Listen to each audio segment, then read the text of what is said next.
Young men speaking in the city square, trying to tell somebody that he cares. Can you blame the voice of youth for asking what is true? Yeah, the ones that you're calling wild are gonna be the leaders in a little while. When will the lonely voice of youth cry, what is true? This our world's waking to a newborn babe, and I solemnly swear it'll be their way. You better help that voice of youth find what is true. And the lonely voice of youth cries, what is true?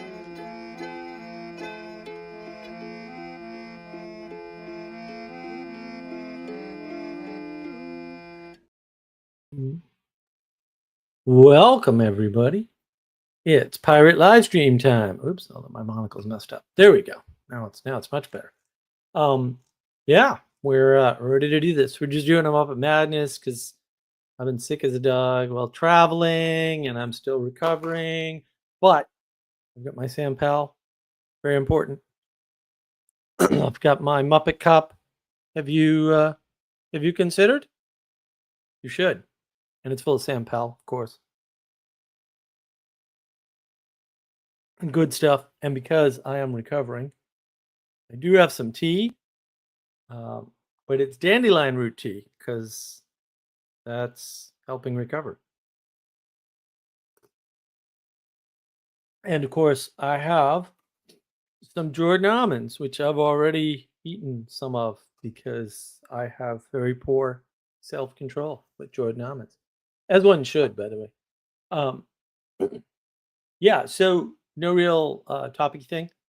I got sick before Thanksgiving on the way on the trip up to New England, which, not recommended. Like if you have the option, just say no to getting sick in the car. Ended up in the hospital. That was fun. Did not have kidney stones. Thought I had kidney stones. Did not. Had a kidney infection. Much better. Much better. John, I'll break some cups for you. You can get them up a cup. Yeah, so was on Cipro for a week. Not the best in the world. Did go to the Boston hospital. Confirmed. Well, they didn't confirm this because they can't. But I've confirmed that I have chronic inflammation. What's it called? Syndrome. Yeah. Actually, there's an R in there somewhere. SIRS. Anyway, and it's bacterial, and that's what's been causing all my immune system problems. So that's a good thing to know. So I will be able to treat that. In fact, I had the right meds, and I stopped taking some of them. They're on the way. The over-the-counter versions, anyway. So hopefully that will fix a bunch of problems. In the meantime, yeah, so I did this wonderful talk with Rachel Fulton Brown. That was the only thing I did that day. I had just enough. I timed it very carefully. I had just enough energy to do that talk. And then I went and took a nap, got up, ate dinner, and then literally went to bed. And I was in bed for the rest of the day. That was the only thing I did. And then I didn't get to update the description till the next morning. So then the next morning I went and started updating descriptions and adding tags to videos and all that nonsense. That was a wonderful conversation. I had this morning or this afternoon, I dumped in all 4 of my intimacy crisis conversations into Notebook LM, which is awesome. And it gave me a summary. So that's a wonderful thing. This stuff works pretty well sometimes. Notebook LM in particular is just massive. So this is like a random thing. We're not doing the normal. I mean, I'll still spout my nonsense in the beginning. I'm working on this new thing called Three symbols of Anglo-Cathodoxy. Father Eric doesn't like it because it's new, so fair enough. The sword, the lion, and the crucifixion.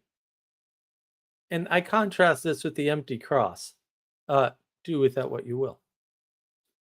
So as I was mentioning, these LLMs are very useful. One of the things I use them for today, uh, and it occurred to me that this should work. Like it had occurred to me before, but I didn't have a chance to test it. But I tested it today, and it works great.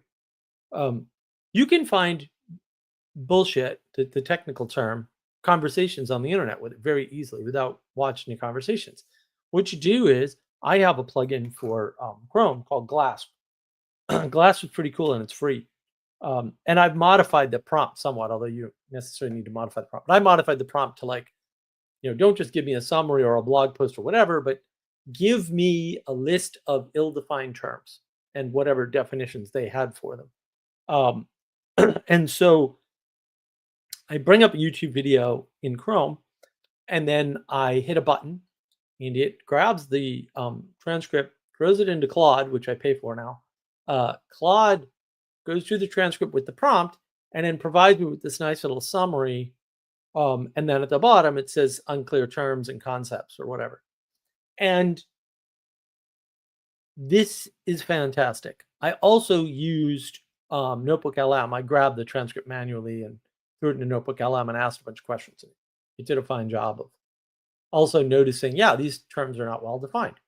And so that's there's other ways you could use prompts and stuff, but you can use these LLMs to save yourself a bunch of time, not watch a bunch of videos, and find out they're full of BS pretty easily. So it's a good find. And also to summarize your intimacy crisis work and your age of gnosis work, which I'm working on. I have been working on. I thought I was actually going to start writing my Substack, and then I ran into a bunch of technical problems with Substack because everything's broken, and um, also my energy's kind of up and down. I just got off Cipro, so it's going to take a while. Um, so um, we had this shooting of this healthcare CEO. Everyone's sort of talking about it, and people are sort of lining up on sides because apparently we can't get out of binary thinking, no matter how reasonable we are normally. And like, it's not rational. I'm speaking technically now. Okay, this is very technical stuff for real. It's not rational to be upset. Okay, by definition, ever at the death of somebody, especially not when they took on responsibility willingly in an evil industry. Now, it's not my fault the industry turned evil. It wasn't always evil. I understand that. Skin in the game is real, right? Despite the fact that this idea of skin in the game has been suppressed by absolutely everyone because they want to ignore evil, which is the stuff below you on the line of vertical causality, that thing everybody's been talking about. Like, I get it. But also, skin in the game comes roaring back with a vengeance. This is the pendulum thing people talk about. Yeah. Well, you keep holding the pendulum and then saying, well, there's a pendulum swing. And I'm like, yeah, well, then if you'd let go of the damn pendulum, maybe we wouldn't have this problem to this degree. But you seem insistent on causing the problem while complaining about it. I don't know why. And you see this in history all the time. This is a very well-known pattern. You read about it everywhere, right? Problems there, the problems there, the problems there. We do nothing, we make excuses, and then bang, it blows up and people die. Yes. Yes, you want war, that's how you get war. You ignore the bad things, you say, oh, really shouldn't punish them. It's not really their fault. No, it really is their fault, and we really should punish them. And Gerard is kind of right about scapegoats. Scapegoats are real and they're inevitable. So you'd better pick the right ones. Otherwise, you're going to get a bunch that you don't want or need. That's not better, in case anybody's unclear. Now, look, I'm going to do something a little bit unusual. Do not mean to treat anybody like a child. However, I am, in fact, going to give you a warning. Okay. I'm going to tell you unbelievably uncomfortable truths that you do not want to hear, almost certainly. Okay. So, what I'm going to do is I'm going to put a banner on the screen while I'm giving this particular rant related to the rant I just gave, only in much more detail. And then when that's over, I will take the banner off. So, what I suggest you do is mute me for that period, especially if you're sensitive or if you become sensitive at any time. Here we go. Let me be clear about this. This is uncomfortable truth time, kids. Right? This is the warning. Block your ears until I give the signal, or rather take the banner off. If you're defending the CEO or feeling bad about his death or being horrified by others not feeling bad about his death, I have news. I have some hard truths for you. Okay? This is technically irrational. It is purely emotional. Your skills as logic, reason, and rationality are garbage. They're junk. They're trash. You should not rely on them. You should not try to use them. You should not listen to anyone using those skills because you will be enchanted by them and manipulated. This guy cannot have manifested the good. You can argue, oh, he's in the company. He's going to change it for the better. Okay? No, he wasn't. He didn't try. That was evident that he wasn't going to do that. And you know what? You take a chance. Life has constraints, and you're taking a chance. Feelings override logic, reason, and rationality. That is what they do. Beware of people doing that. Beware of yourself doing that. That is their purpose. For sure. Seriously. Zero exceptions. You should use logic, reason, rationality to manage your feelings, and you should use your feelings to manage logic, reason, and rationality. Let me prove this another way. This man made a decision of his own free will to be involved in an industry that is corrupt. I know when that industry became corrupt. I know why that industry became corrupt. I know that industry became corrupt. It was obvious when it happened. People like me mentioned this. This government interference in this industry is bad. You can't just have the government wave a magic wand and change an entire industry because you feel bad that 10% of the population doesn't have health insurance. This is bad logic, bad reasoning, and it's evil. And when the evil hits, it corrupts what it touches. Okay? To lead a company that is particularly bad in its level of corruption within this industry is a choice. He made a choice. I'm sorry that he made that choice. I don't think anybody should make that choice. I think people should stop running healthcare companies. You may say, Mark, that's ridiculous. No, it's not. That's how they fixed this problem in Massachusetts already. Massachusetts was the model for the ACA. I was there. I remember. Pepperidge Farm remembers. Okay? I watched it happen twice. Once in Massachusetts, once at the federal level. Massachusetts went from 134, at least, insurance companies to 7, to 5, and I think to 3 ultimately.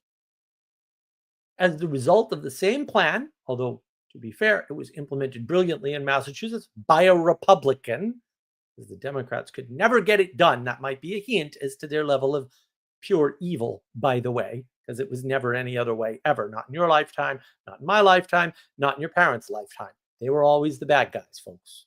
Hitler was a leftist. Okay? So, look, he made that decision. He got involved with this industry. His company was garbage. Automatic denial of 30% of claims right off the bat. This is bullshit. You will pay for this one way or the other. Let's hope the only payment isn't people dying. I hope not. But also, I ain't going to feel bad about it. This is knowable information. It's perfectly accessible to everybody. You could say, hey, he was ignorant. That's not an excuse. Ignorance is the path to evil. Sorry, bro. Just as much as bad information is, if not more. That's why we need to protect people from their own bad decisions. And yeah, it might be his job to fix the company and improve it. The industry itself is corrupt. They made an actual deal with the actual devil. No matter what you think of Obama, I call him Barack the Satan Obama for a reason, because he is and always was. And we can argue about that if you'd like. You like to be wrong about things? We'll argue about that. This is not the time. You can try that trick later on in the stream if you wish, and I will slaughter you there with facts, logic, reason, rationality all day long, because you ain't got none on your side if you don't understand the evil that happened. That is what you need to know about that. Now, back to our regularly scheduled program.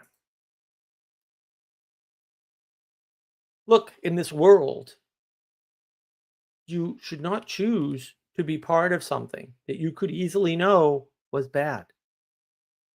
Especially not if you're speaking out against it. Like, it's fine to be part of something bad and say, this thing is bad and I'm going to reform it. Here's what I'm going to do.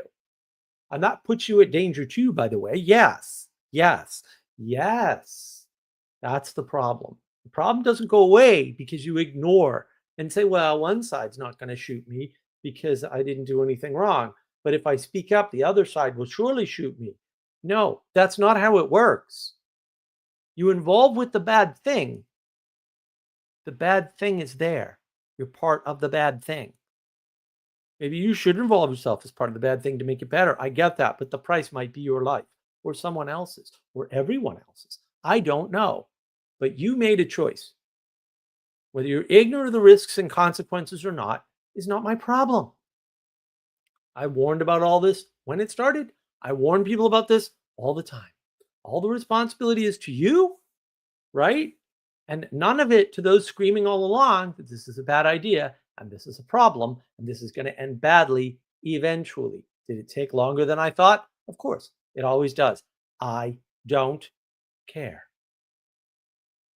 Warnings are warnings. Ignore them at your peril. It makes no difference to me. Once I give you the warning, I'm actually off the hook. Sorry, bro. You make a choice in a world where reality is real, where existence exists. You have to deal with the consequences of that reality. Reality, to some extent, is that which objects to your subjective experience. You want to live in a world where no one dies for doing their job. You're never going to live in that world, ever. Okay? People were dying when he was doing the job. It just wasn't him. Well, guess what? Could just as easily be, I guess. Yeah, I guess. These companies are involved in needless killing. They shouldn't be. Healthcare should not be a for-profit venture anyway. It didn't used to be. That might be a hint.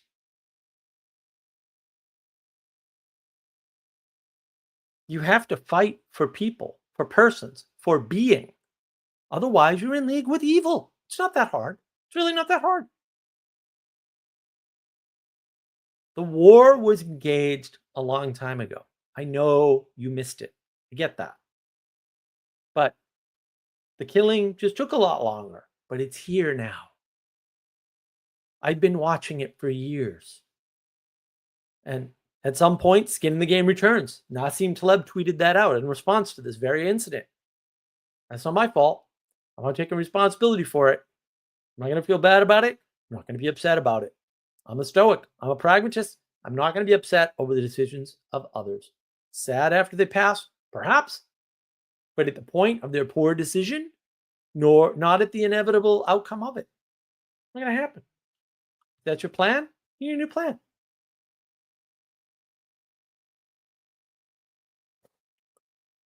So look, another way to know if you can do logic well, because that outcome was inevitable. Like, I don't know what to tell you.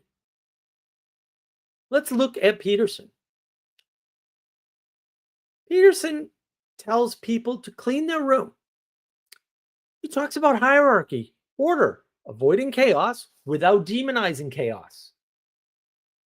Interesting. You go to chaos, you get something valuable out, you bring it into the order. Interesting. Right? He gives you things to do and reasons that are important to do them.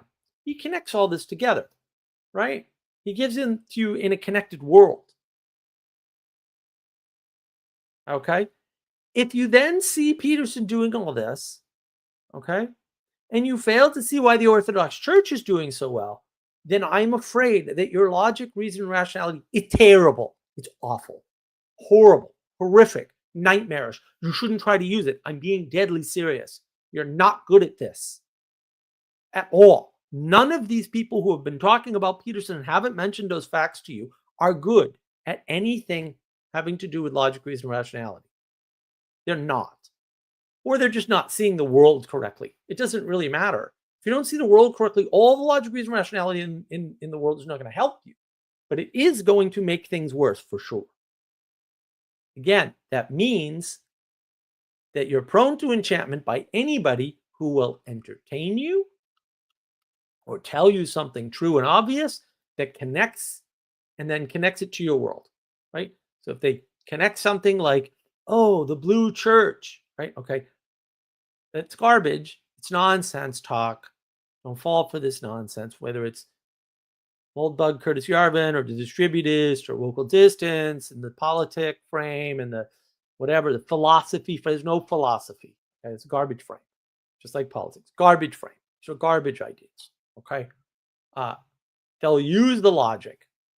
You should stay away from those people. They may be very, very good at the logic. I totally get that. Okay. But they're not grounded and they can't see the world and they're just randomly connecting things. And yes, you will see patterns in randomness. You will. You're a pattern finding machine. That's what people are. But look, if you don't catch that these things are happening this way and that these people are garbage, use the freaking AI to your advantage, right? But just remember, logic, reason, rationality isn't your thing. Stay away. Stay away from those people because you're a Muppet, right? Another example, Paul Krugman. That anybody ever listened to him at all proves that people are not logical. He never made a logical argument based on a verifiable fact the entire time he wrote, ever. Not once. This is not a case of redeeming Paul Krugman because it didn't happen. The guy was never good. He always lied. He always did nothing but lie, ever. It was his stock and trade. First of all, he's an economist. Already with the lies. There's no such thing as economy. Ridiculous. Ridiculous. Taleb talks about this. There's like 2 good economists ever in the world. The guy posted, Tim Pool caught him with this too. This is, I think, 2019, just before fake news virus scam. The guy posted an actual study that was actually published, not by him, not by his school, right? And said, the conclusion of this study clearly shows that the people on the right have moved further right. Okay, the graph showed the opposite. The conclusion of the paper said the opposite. It said the lefties have moved further left. That's what the graph showed, and it showed the people on the right had moved closer to the middle. That's what the graph showed. That's what the conclusion said. This guy bald-faced lied. Tim Pool called him out for it. Everyone's like, oh, cool, New York Times is great. Like, New York Times was always this bad. Always. They were never once, not for a moment, a good newspaper, ever. We need to get over this. We need to say, oh, we've been doing this wrong for a lot longer than we thought. If we don't have proper problem formulation, we won't get a proper solution. Guy was clearly possessed by evil in some fashion. Something was moving his hands, typing, his mouth to do things and say things that he didn't remember and that weren't true. It just happened. The evidence is everywhere. Everyone missed it. Everyone. Unbelievable. And these are easy things, and people miss the easy things. If your system doesn't account for children, it's an ideology. If your religion or your beliefs don't account for continued being across time, they are cults. Period. This isn't hard. It's really easy. I know people don't like the easy answer. It's been staring them in the face all along. I get that. Also, what the hell? We got to get this right. And in case you didn't catch this little gem from my conversation with Rachel Fulton Brown, a wonderful conversation, by the way. I think 281 views so far, which is pretty darn good for my channel anyway. Your media, the movies, the books, the TV shows is infested with kids save the world tropes. And this is good to know, really, right? This tells us a lot about where we are and why we're there. Why are children saving the world in our stories? That's ridiculous. That's not good. That's not correct. It's very bad. And I think part of the problem, part of the big picture problem, is you have a bunch of people trying to live in the world that's in their heads. And they're projecting that onto the real world, which would work like this, where CEOs don't get shot just for doing their job. Okay, that's not the world you were born into. That's not the world you're going to create. And that's not the world you're going to change this world into. That isn't going to happen. You live in a world with real consequences for real engagement and real action. That's called reality. I know you don't like it. The thing you don't like, that's the reality you seek. Sorry, bro. And people want to know how to manipulate the world. Ooh, politics. Ooh, economics. Ooh, World War III. So that they can live in the world that's in their head. And it'll work the way it works in their head. I get that. Also, you're a scumbag. Cut it out. I just want to live in the world that is and find my place in that world. That's pragmatism. That's stoicism. That's a practical way to fight homicide. An impractical way to fight homicide is to try to change the world to match your head. Your head sucks. Your fantasy is terrible.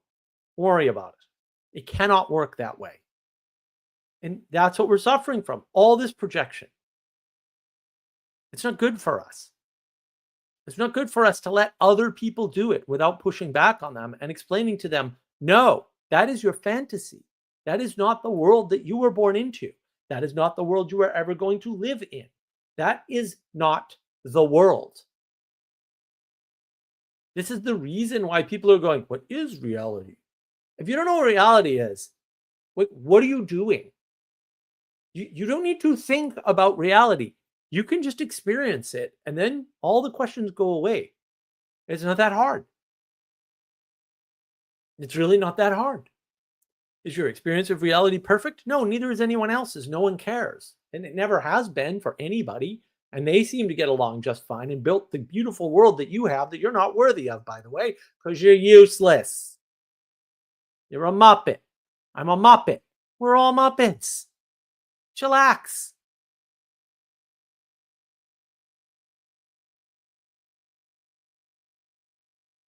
Dawn, does that make a killer a martyr, assuming he gets caught? No. Martyrs are rare.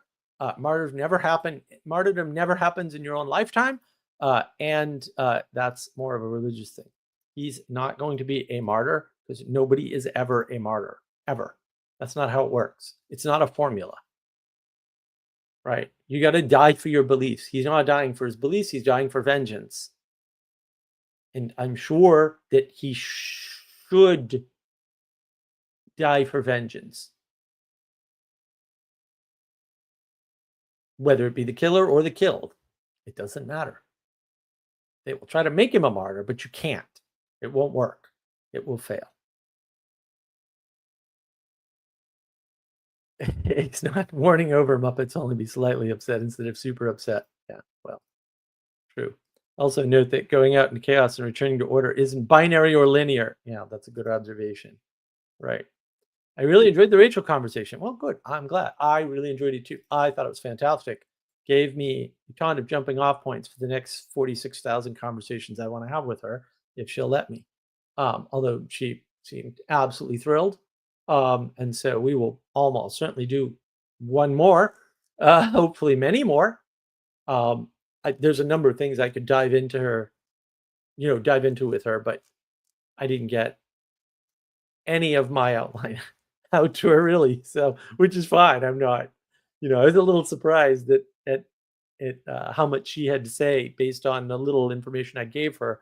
I'll probably share the AI summaries of intimacy crisis with her because the AI actually did a really good job today. I was like, oh my God, this is not bad. I got to touch it up and fix it, but minor fixes, minor fixes. Yeah, tell me what you liked and didn't like though, because young God insists his fantasy is pretty good. Yeah, everybody thinks that. That is the problem. What does the Father create? If you don't know that, you probably can't know anything in the world. It's fine. If you can't know anything in the world, just don't try. Like, go find somebody to follow who hopefully will be good to you. And if not, you'll get what you deserve anyway. I wouldn't worry about it. That's still my advice. You know what? There's no perfect follows. There's no perfect anything. So get over it. It is what it is. And this is sort of the problem with the intimacy crisis. Like, we are no longer living in a high trust society, right? Because we broke it with our individualism. And a lot of people are using this freaking term liberalism, and they're describing individualism, and they're describing forms of individualism or impositions on individualism. And it's like, okay, but could you use the right word instead? And then maybe we could make some progress instead of being a jerk and saying liberalism, which cannot mean anything because you have to define it in contrast to something else. It's not that hard. It's not like a magic trick, right? Like, it's really not. Like, in order to define a concept, you need to actually have a framework that highlights it. So you can't use the word like liberalism and expect that to have a meaning. Liberal compared to what? What are you liberating from? Right. There can't be a thing called liberalism. There can't be. It's not possible. The word by itself is meaningless. It can never convey information as a communicative device. And we're just abusing the language left, right, and center with this nonsense. And the minute you hear somebody spew about that, you should ignore them immediately. Now, if you want to define something like classical liberalism, you can actually do that if you assume the classics mean, roughly speaking, the entire Western canon. That gives you a ground, Plato's Republic, roughly speaking, right? By the way, book 10 is done. It's coming out probably Wednesday. I think it's a banger. I think it's a real banger. I don't know how I did it. I sort of went off on a rant in the middle of my Rachel Fulton Brown conversation about it because it made me very angry. I know I had a couple commenters like, "Oh, forgive Mark for his, lack of knowledge of philosophy." I'm right about philosophy. I've talked to PhDs in philosophy for decades. Okay, I'm sorry that it's that simple and that they're all full of shit. Also, it's that simple and they're all full of shit and they know it. I don't know what to tell people about this. This is why no one will come on and disagree with me about it, because the people that have tried in the past get slaughtered because they're wrong. It's not that hard. There's no modern philosophy. There's no philosophy past Aristotle. That ain't my fault. Maybe they should stop being jerks. They're spewing partial ideologies because they're not accounting for children. Problem solved. Like, it really is that simple. Look, that's my rant. Anyway, if you would like to join, please feel free. I shall post the link and possibly pin it if it will let me, at least on Navigating Patterns, which is, the only channel I truly have unlimited control over, which, is good. I like unlimited control. But anybody can feel free to jump in and talk about literally anything, preferably my Rachel Fulton Brown conversation, but whatever. We could talk about the evils of healthcare or something. Oh, my light fell over. Let me fix my light. Probably got scared at the lunatic screaming at the camera and fell over in fright. Lights will do that occasionally. Should I ask for a new camera for Christmas for my YouTubing? I'm not getting a new mic. This mic is awesome. I could get better lighting too, but lighting's really cheap actually. Although setting it up is a total pain. I don't know what I would do. Yeah, I could put two more little shelves in. That might work. I could probably get some more lighting in here. This is a small office. That's the big problem. What I need for Christmas is a big office building that I can put over there on the property and wire up with electricity and plumbing. And then I don't know how feasible any of this is, but it's probably a $25,000 or $30,000 project, unfortunately. But then I'd have an office and a studio. Then I can rock and roll. But that's not in the cards anytime soon, unless I win the lottery or something. So who knows? Maybe I'll start playing the lottery. Get a better center here for recording and live streaming. I do have to wonder why StreamYard is not acting the way it usually acts. Oh yeah, it can't post to some destinations. StreamYard is broken like every other piece of software that I have seen lately. I don't know why.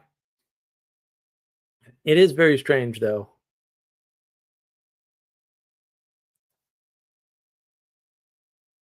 What is this yawn god? I didn't see this before. Higher orders of syncopated resonance is so basic. Give me more y equals mx plus b, please. I guess you can have some of that. Yay, new Plato vid. Yeah, Ixon, it's new Plato. Yeah. If you saw the Rachel Fulton Brown conversation, you'll get the gist of the Plato vid for sure. Book 10. A new office building for a hippopotamus for Christmas. Look, buildings are cheap. And I have land. So like all I gotta do is clear a little tiny bit of it and I can just put a building out. And they're seriously, I think I looked. The building I wanted was like 15 grand or something. And I think it's 5 to move it or something. I don't know. But I got to clear a little more land. So I'd have to clear some land, move the building. But it's the plumbing and the electrical and all that. And I don't know what I need for permits and blah. But I would do that in a heartbeat if I had an extra 20,000 or 30,000 lying around. I would totally do that. Unfortunately, I have like negative way more than that lying around. So it's not going to happen. Oh, and going to the hospital is probably not going to be free. Although I'm working on it. The state of Massachusetts owes me like, $1.5 million or something by this point in time. So they can pay up since they stole my $500,000 house 10 years ago. They definitely owe me money. They should pay for my freaking cheap hospital visit relative to what they stole from me. They stole 50,000 in legal fees all by just in straight cash, right? Like that was just ridiculous. Not to mention lost income, loss of the house, et cetera, et cetera. Yeah, pain and suffering, lost income from rental because I was going to rent that place out. That place would have rented for like $3,500 a month for the past 10 years. That was a lot of money. It's a lot of money. Oh well. Easy come, easy go. That wasn't even the first or last thing that got stolen from me, so I wasn't even the first or last house that got stolen from me.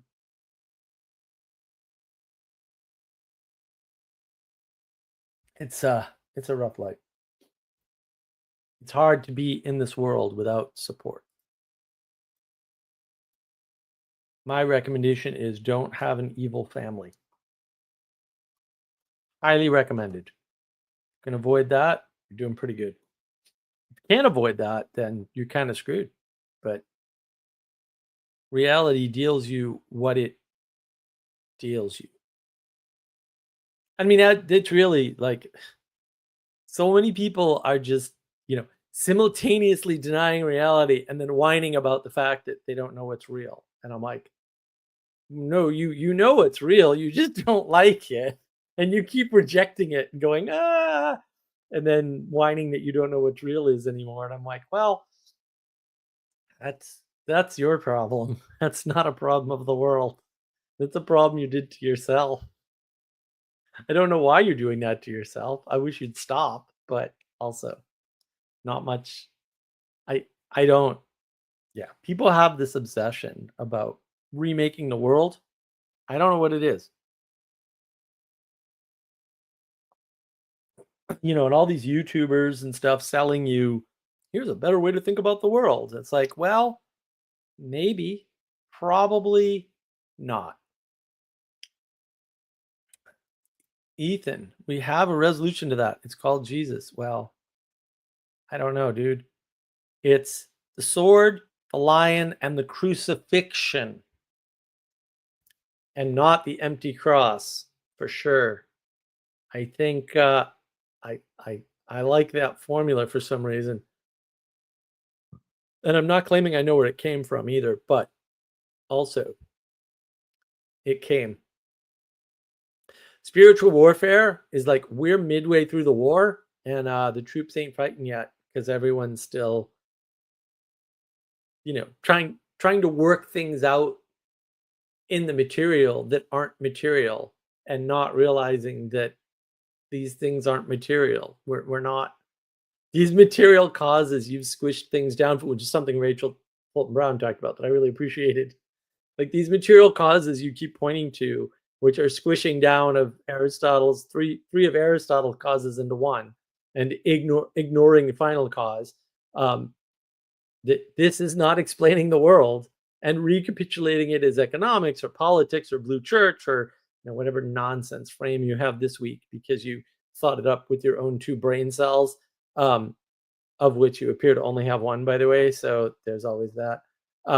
That's garbage, and people keep getting enchanted by it, and like we have whole freaking industries around effectively how to enchant people to watch your YouTube channel. And I've been keeping a close eye on that for various good and maybe not so good reasons. Um, it's not good. Like we're in a war. You're going to die by the sword. You're going to die by the lion, who's going to shoot you on the street if necessary, right?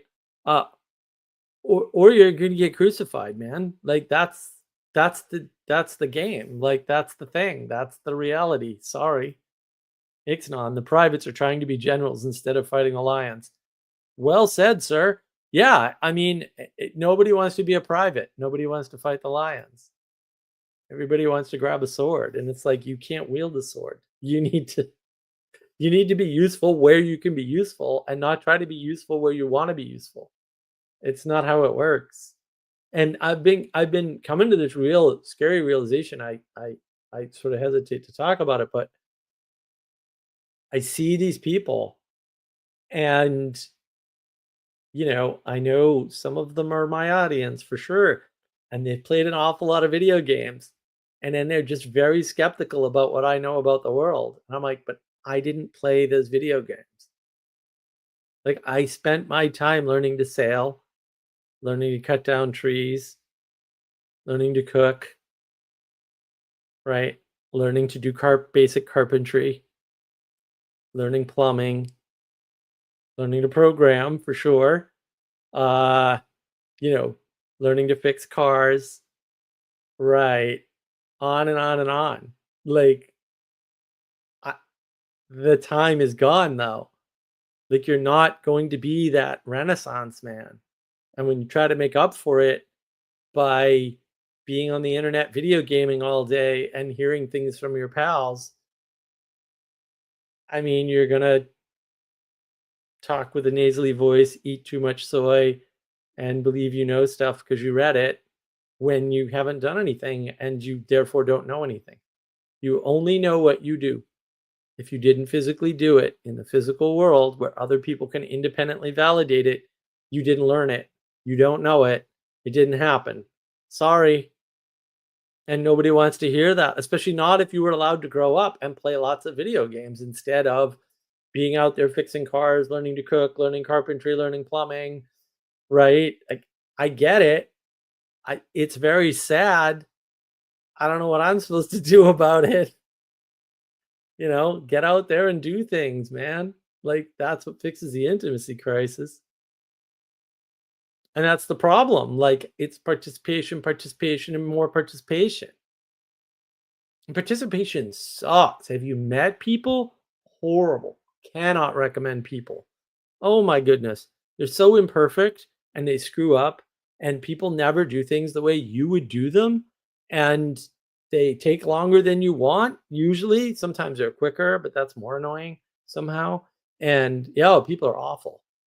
But when you can cooperate with them, you can build something together that you can't build by yourselves. And that's the magic. Like, that's where the potential is. The potential isn't in you doing something. There's no potential there. You're a waste of space. You're a Muppet. The potential is in you doing something with others, cooperating with the world, participating with things outside yourself. That's where the rubber meets the road. Like, that's where everything gets good. And that's where everything improves. And it's not in you like trying to manipulate politics or understand economics or read all these books about this subject so that you can be the expert, right? I mean, everybody right now is saying, "Oh, the experts are wrong. Let me tell you why." I'm like, "All right, but you're appealing to expertise while saying experts are wrong." I got questions. You can't logic. Like, you already are out of the logic game. You've unlogicked yourself. Like, sit down, sir. Sit down. And it is that claimed expertise is one of the things that I really appreciated about Rachel Fulton Brown. She says, "I'm a 60-year-old woman. Those are my credentials." It's like, okay, fair. Those are the best credentials of all time. I can't think of better. We're done here. Credentials confirmed. Right. I mean, it's a bit like Jordan Peterson. A lot of people don't notice this. Jordan Peterson goes through maps of meaning as a teacher in a college. And what does he say? Does he say, I'm in the top 1% of research scientists in my field? Believe what I say? Not once, sir. Not once ever does he do that. Does he ever cite his own research? Indirectly, he says, one of my students under my tutelage. He doesn't say I did this, even when he clearly did, by the way. That's very interesting, isn't it? And people miss that. They miss that all the time. They don't see it. I don't know why. I don't. It's not a humility thing either, right? It's just a very matter of fact. Like, I want to tell you how the world is, and I'm not interested in convincing you by handing you credentials. Right? He's interested in convincing you by showing you, exemplifying what's going on. That's what he's doing. And it's a very different way of doing things from what we're used to in general. And it's super, super important. So we have to get that back. We have to get back the sense of earned credit, of positive consequences for positive actions, and negative consequences for negative actions, no matter how positive they may seem in the local moment. Oh, well, doing that isn't bad. Well, everything can be bad in the wrong context. So you have to pay attention to that context. It's not as confirming participation with people sucks and is necessary. Yes, excellent. Well, you come to the book club occasionally. There you go. Totally sucks. Also necessary. And so I'm thinking of doing a book club on 12 rules for life, a pragmatic approach. So if that's something you want to do, let me know, because gonna need some motivation to put in that much work to do that. First, I'd have to open the book again and go through it because I haven't read it in quite a while now. Plus, I gotta read We Wrestle with God. I thought Thanksgiving was gonna be reading time, baby. I had these 3 or 4 little books lined up. I was gonna finish Clockwork Orange. I was gonna blow through what is it, Art in the Time of Madness or Time of Chaos, whatever it is, um, by one of our friends, our artist friends.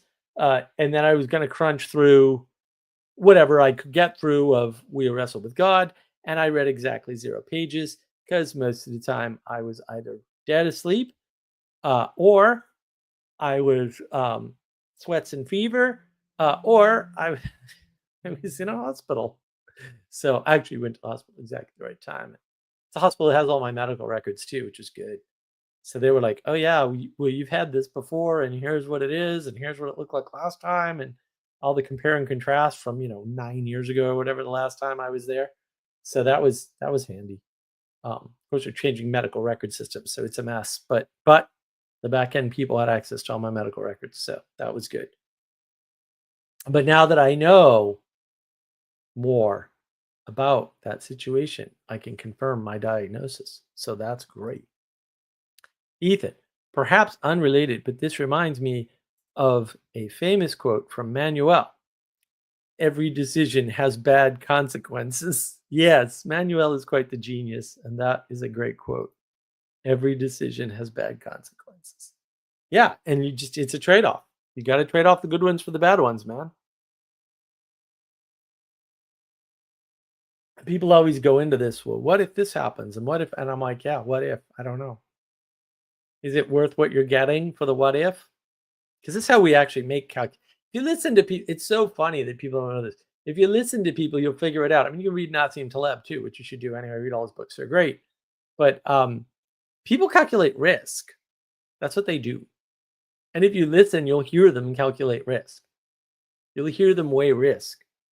They may not phrase it quite that way, but actually, if you just listen closely enough, you'll realize, oh, you're just weighing risk. That's all you're doing.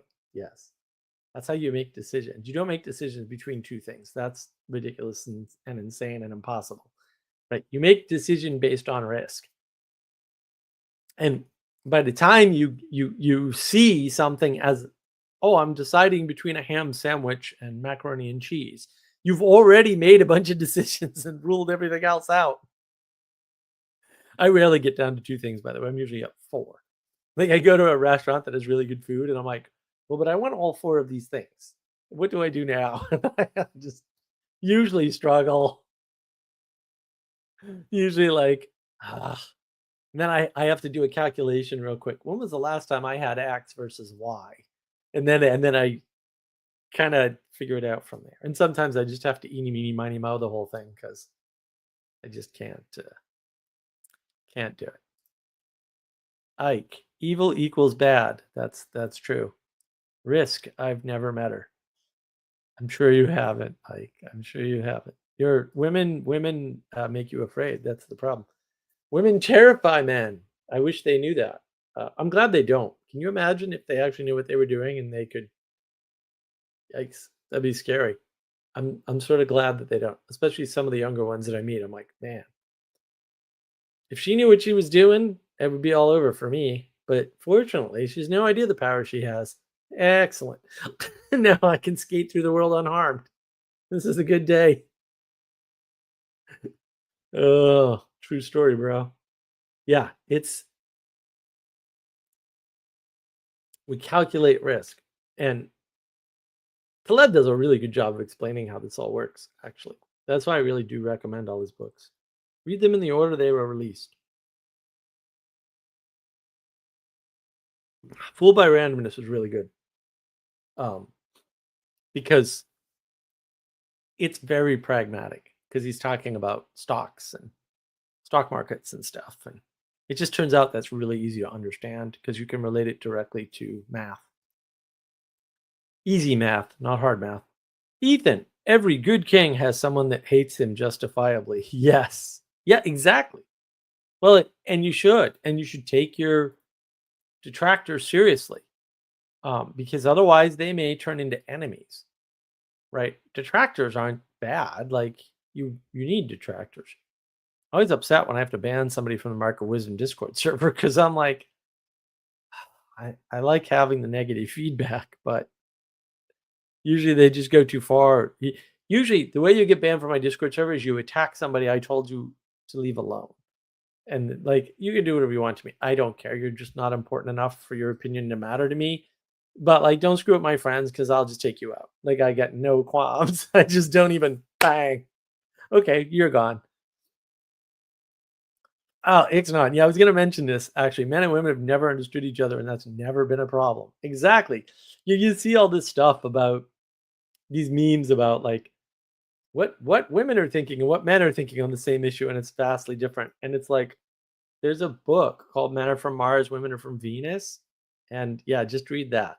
Like I don't understand. Like I don't why didn't you know this? Right. It's not that hard.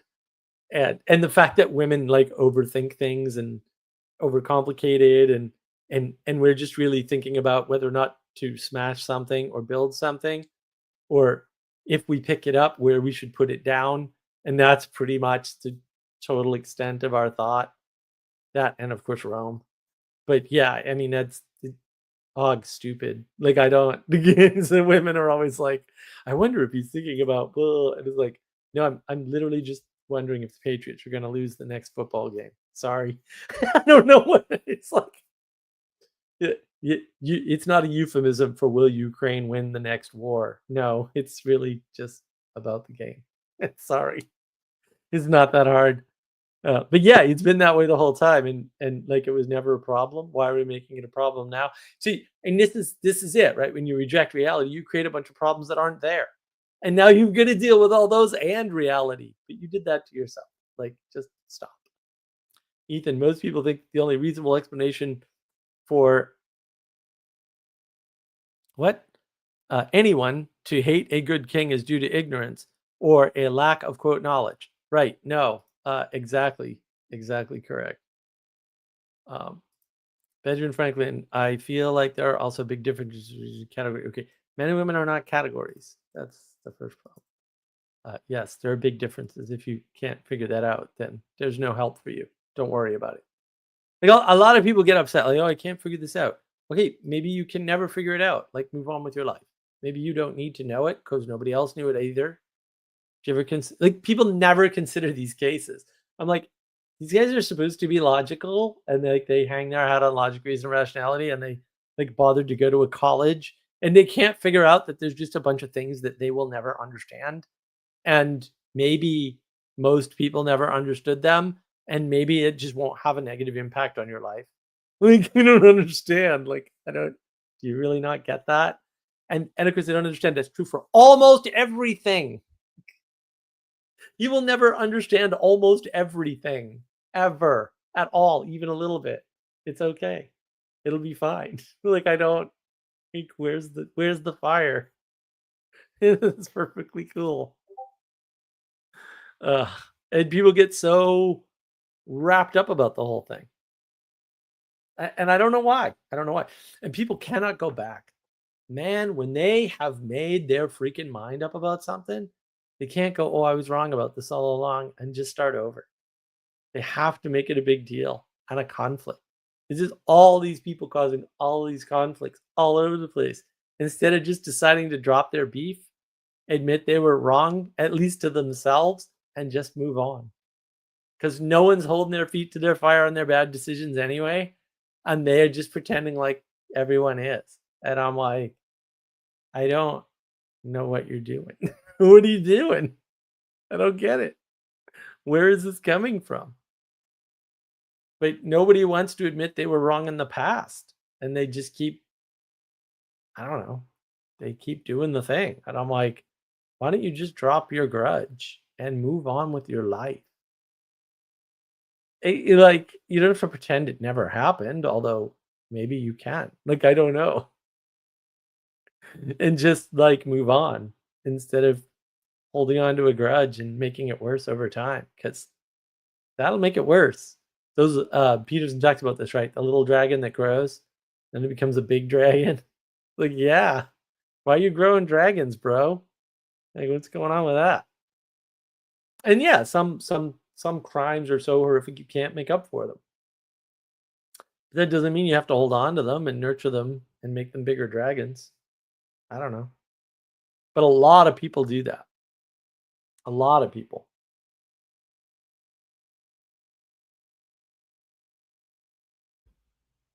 And Yawn God, what you got? Grudges compound interesting, which is good for money. Yeah. These are technical answers. I blame actuarials. Yeah. Compound interest indeed. Well, they can. Like, but that's up to you. Like, people compound the interest. Interest isn't real. Right. It's an agreement and it can be amended. And yeah. Yeah. I mean, it's one of those weird things. Like, we're living in a world right now where it appears to me as though almost every single human being I meet thinks nothing of insulting my dead mother. And like, I'm just like, why do you think this is okay in polite society? And do you actually think you're going to get away with that? Like, do you think I'm actually going to do nothing about that? You insult my dead mother in public in front of other people, and you think that's not going to come back to you? Really? Is that the world that ain't the world you live in? You in for a surprise. The number of people doing this, and the number of people watching and not clicking that this is wildly inappropriate is stunning to me. I'm like, this isn't going to end well for you, one way or the other. Like, this isn't going to end well. And that's the thing. Like, people do not. They seem oblivious. They seem oblivious to consequence, to reality. I don't know why. Untrackable. Oh, that's not an advantage. What's going on tonight? What do y'all do here? We do a live stream with pirates, and I'm your pirate captain. That's what we do. No, Benjamin, my mother's not famous. She's obscure and had almost no friends because she was crazier than the universe. Young God, what's going to happen when Bitcoin crashes? And ETF Bitcoin crashing? Well, you'll notice it didn't break through 100,000, right? At least last I checked, it hadn't. Look, you know, I didn't do the call today actually because A, I forgot, and B, I don't think I got a link to talk to George. He didn't send me a link to his silly call. But like 2 weeks ago when they did the call that I attended, they said it again. They came right out and said like Bitcoin's uncorrelated with the dollar. And I'm like, bro, it's not. Like, what math are you using to say Bitcoin's uncorrelated with the dollar? It's totally correlated with the dollar. Totally. You're just making things up. I'll pull up and chat. All right. Well, welcome, sir. Good to see you. Hey, how are you this evening? Happy Friday. Happy Friday. I'm doing okay. How are you? I'm doing okay. Your channel popped up in my feed, and I saw you doing your thing. I didn't listen long, so I'm not sure exactly what you're about, but I'll chat with you. What's going on? Not much. We're chatting about all kinds of sort of random things, mostly, related to all the wacky stuff going on in society, right? And where are you from? You don't sound like you're from, say, a normal part of the world. Well, I'm probably not normal, but that's okay. Oh, that's better. Here, we're pirates. I'm from the United States. Which part? I grew up as a military brat, so I saw a lot of stuff, and then I did the military thing on my own, so I saw a lot more stuff. Where's your And accent from? Because I just can't nail it, and that's really unusual for me. It sounds like UP of Michigan or somewhere up north Midwest. no, Okay. I'm in North Carolina. Oh, you're down the street from me. That's funny. Okay. You don't But that's a Appalachia? funny thing. But that's a funny thing is when you hear somebody talk, it's not necessarily a signal from where they're from. No, not at all. But actually, I have a knack for such things. Are you near Appalachia? Are you near the coast or in the middle? It's a big state. I'm in the middle. I'm In in the the middle? middle. Okay. Yeah. No. It's funny Now. because I'm in the middle right now, I would say. there you go. There you go. Yeah, I drove through not the middle, but I drove through North Carolina on my way back from New England. So I can drop into New England accent, pretty easily. But I can drop into a bunch of accents pretty easily sometimes. But yeah, usually it's an indicator. So I was just really confused. I'm like, man, almost sounds Canadian. Like I couldn't figure it out. So that's a pleasant surprise because usually I can nail people pretty well. It can be kind of funny because the way that I was brought up was to be understandable. I've been told that I talk slow. Maybe that's got some of the southern influence from it, Yeah. but at the same time, I can turn on some slang now. I mean, it, it happens sometimes when you have emotion in the way that you speak. But Hmm. if you really want to be understood, be international about the shit. You know what I mean? I Don't know what don't you mean.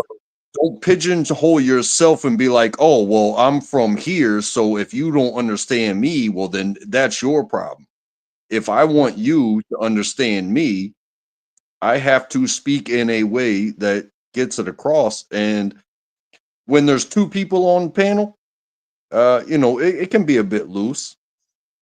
I But I gotcha. mean, I've talked with Scottish people that talk their Scottish ways. But when I talk to them, they don't want me saying, what did you say every 2 seconds? And Right. I can get straight Southern with it. And, but that's not my way. I kind of speak like this all the time because of experience. You know what I mean? If you want to be heard, be understandable to the masses. You know what I mean? Yeah, I gotcha. I hear what you're saying. I love the way you say because that really throws me off. That's great. Uh, that's, that's one of those tell words. The way people say because usually you can nail right where they're talking from right there. It's a Yeah, and commonly some people used just say word.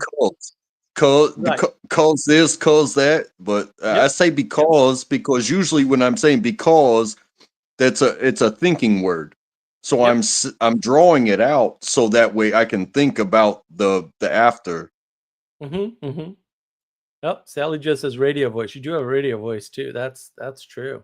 It's a good voice. You should do the YouTube thing. You do well. You do well. The YouTubers that do well are all English because the English accent. Even the ones with crappy English accents do really well. I was like, why is this the case? But it's because of their stupid accent.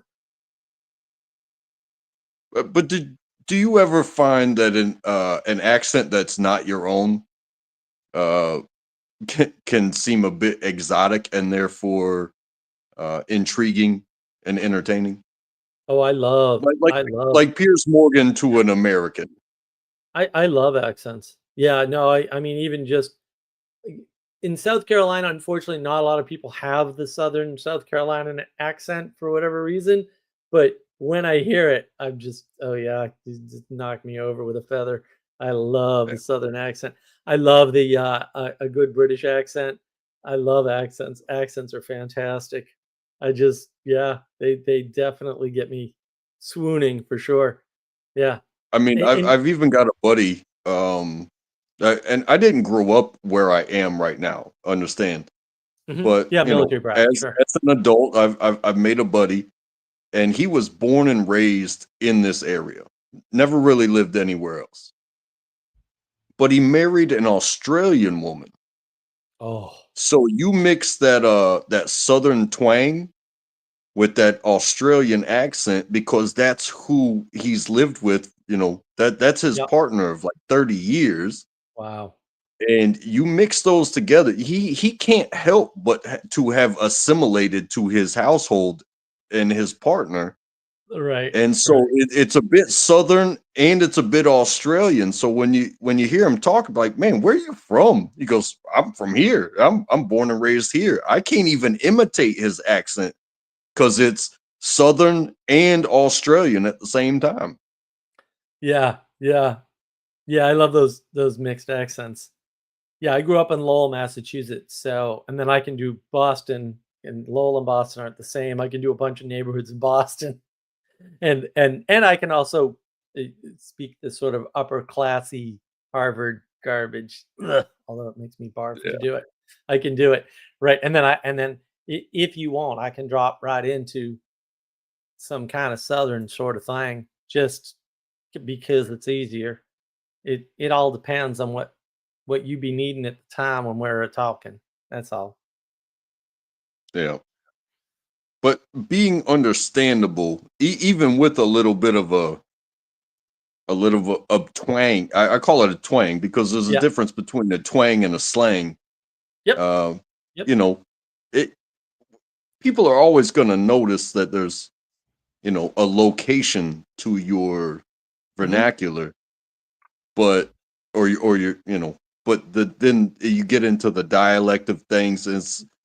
As long as you speak in a way to get somebody to understand what you're saying, you won't hear a bunch of what was that? Yeah, hopefully. Yeah. But it's good for people to know where you're from to some extent so they can find some, commonality and start making connections, which allows them to listen better.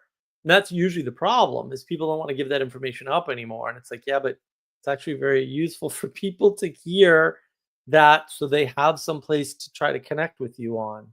That was something I actually didn't understand earlier in my life. So people would often like get very disoriented around me because I just wouldn't give them any information that would tell them where I stood because it's like, oh look, we're at work or we're out at this thing and you don't need that information, right? The information you need is this, which was technically true but completely useless because without the connection, uh, without the ability to do this quality relationship thing, it was very hard for them to cooperate, right? And that was entirely my fault.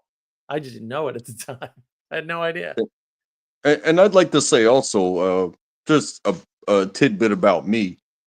I went to East Carolina University straight out of high school, so I became a pirate. But as far as a label concerns, that's our mascot at East Carolina is the ECU Pirates. But a place of higher learning.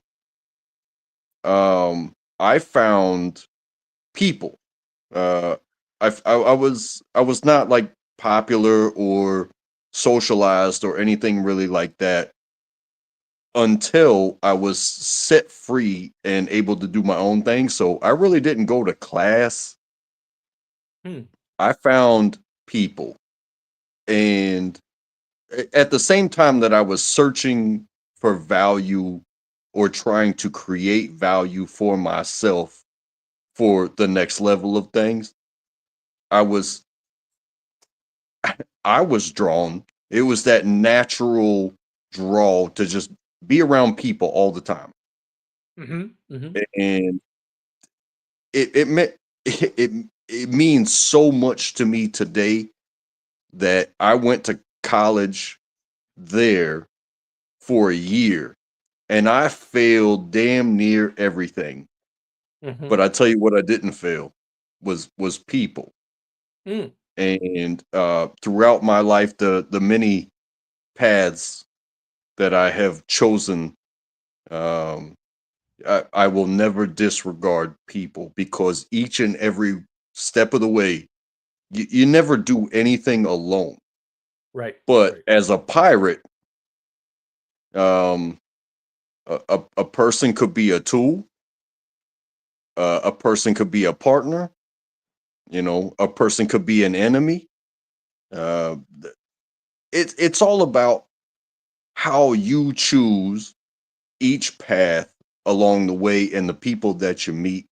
And you know, even though I put enemy in there, it's like I wouldn't be me today if I hadn't handled certain things along the way. Right. You have to just like you sometimes it's like, hey, you pick your battles and you let your enemies go. Well, Mm-hmm. sometimes you have to let your friends go too, because Yep. your friends can be better for better friends to you if you just be like, hey, okay, we spent this time together, uh, but it doesn't make any sense for us to be together right now. Right. So you go your path and I'll go mine. And even through distance, you find who your real friends are. And you find how worthwhile the time is to even engage with the enemies, because if your enemies become distant and there's no reason to engage, well, fuck them. Yeah. Yeah, no, I mean, we talk a lot about intimacy here, which is the quality of your relationships, right? And the difference between friends, good friends, people that you're intimately involved with in, in living conditions, for example, or family. These are all different types of relationships, and people don't disambiguate them anymore, right? They don't see the difference, and it's a real problem because you need those other people. It's sort of puzzling to me why Jordan Peterson recently opens Peterson Academy. There's a conversation with John Vervaeke, and they're talking about Peterson Academy as a solution to the meaning crisis. And I'm like, the whole point of college, when I was young, I was told, was it's who you meet and the skills you get in meeting those people, not the material that they're teaching you. That's what I was told. And suddenly, I mean, Peterson should know all this. He's older than I am. Like, and suddenly Peterson's like, no, we've got this online thing and we're just going to give you great lectures. And that's going to fix the meaning crisis. It's like, what? No, it's not. It's going to make it worse. Like, what are you even doing? Why are you even saying this? This is completely backwards. And I'll tell you, as far as perspective may help. I'm 41, gonna be 42 next year. So that's my, age frame. If Mhm. if it helps with, I, it doesn't help with the witness, because I did the same thing in college that Animal House. It was Animal House, except I wasn't part of a fraternity. Yeah, It was yeah. just a big group of people that really stuck together and hung each other through it. And some of us made it and some of us did it, but we had all the characters. Mhm, And mhm. I believe in, and that really helped. Looking back on it, the reflection was, everybody needs to play their role. Not Right, everybody needs to be the smart one. Not right, everybody needs to be the one with financial backing. Not everybody has to be right. the one that's willing to do whatever. But if you have that, then you have a team. But if Yep, yep. everybody's uppity, or if everybody's willing to do anything ever, well, you're either never going to do anything except for sit around and be protected, or everybody's getting in trouble. You know what I mean? If you go Yeah. based off extremes.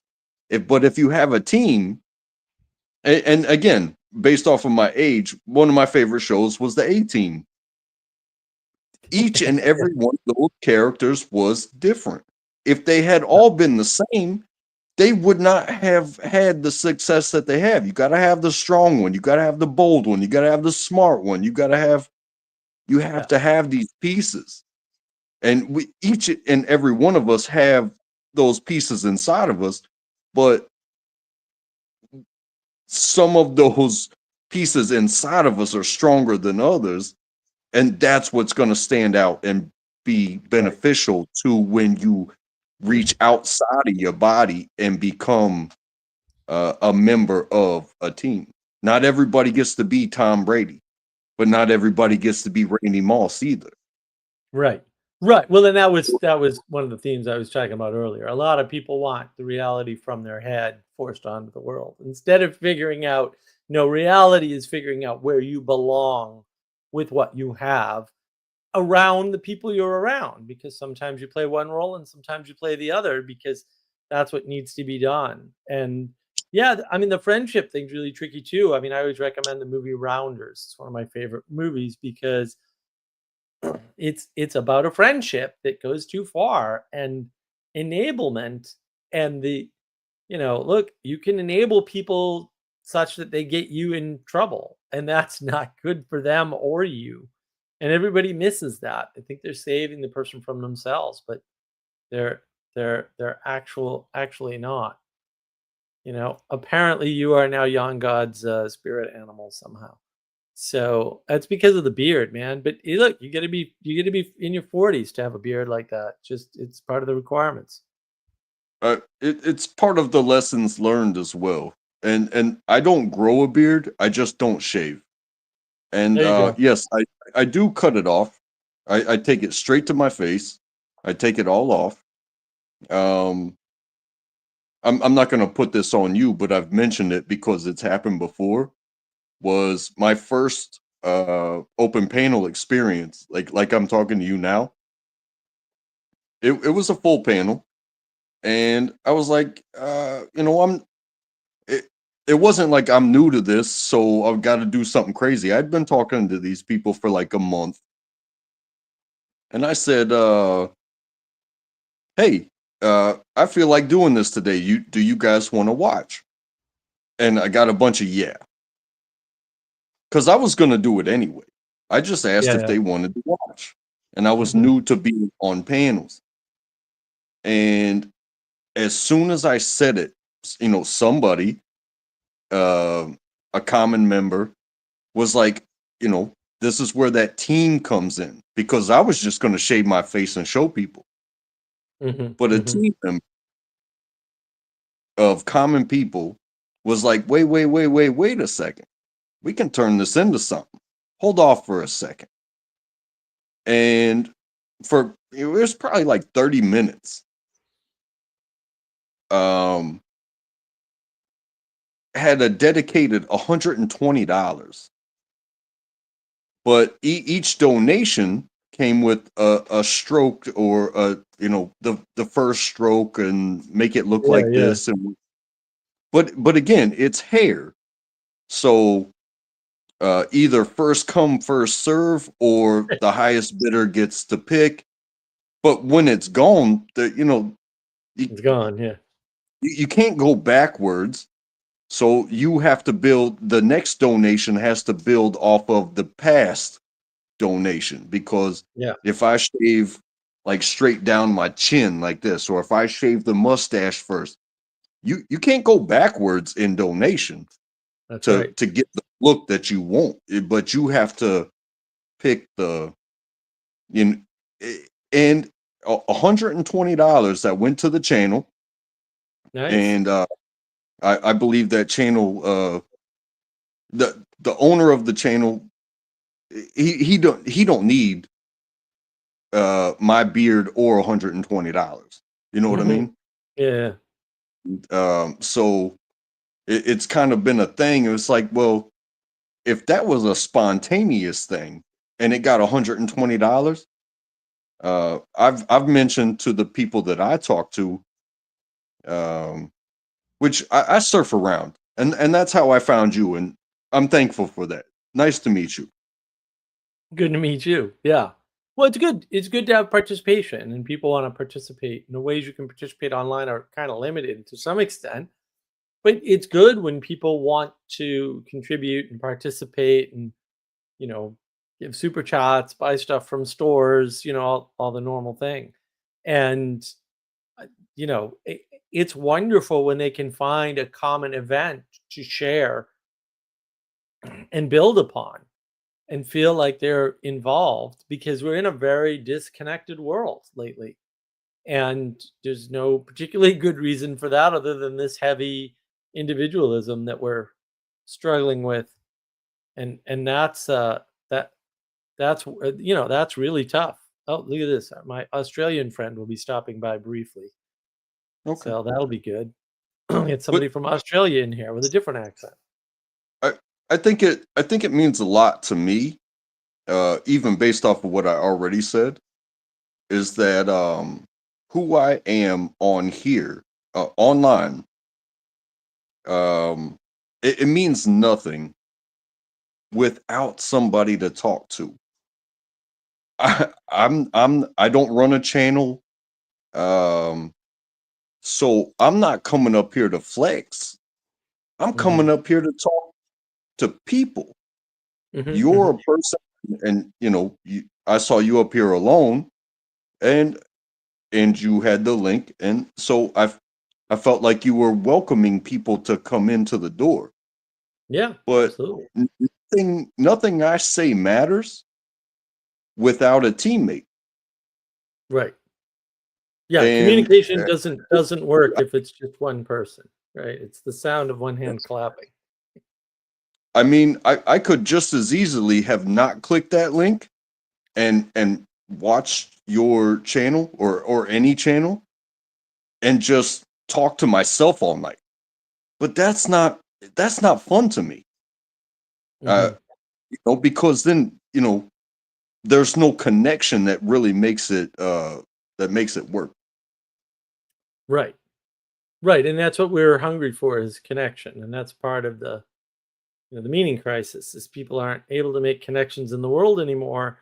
They can't connect correctly or sometimes at all, and then they fall into this crisis where the world is nihilism, Yeah. etc. So I'm glad that you stopped in. Oh, more Australians are going to be invaded by the upside down people. Hey, Andre, how you doing? Hey, good. I think we have a new person on the show. I've been listening to we what you're do. saying. It's good stuff, man. Yes. So, Hey, welcome. And nice to meet you as well.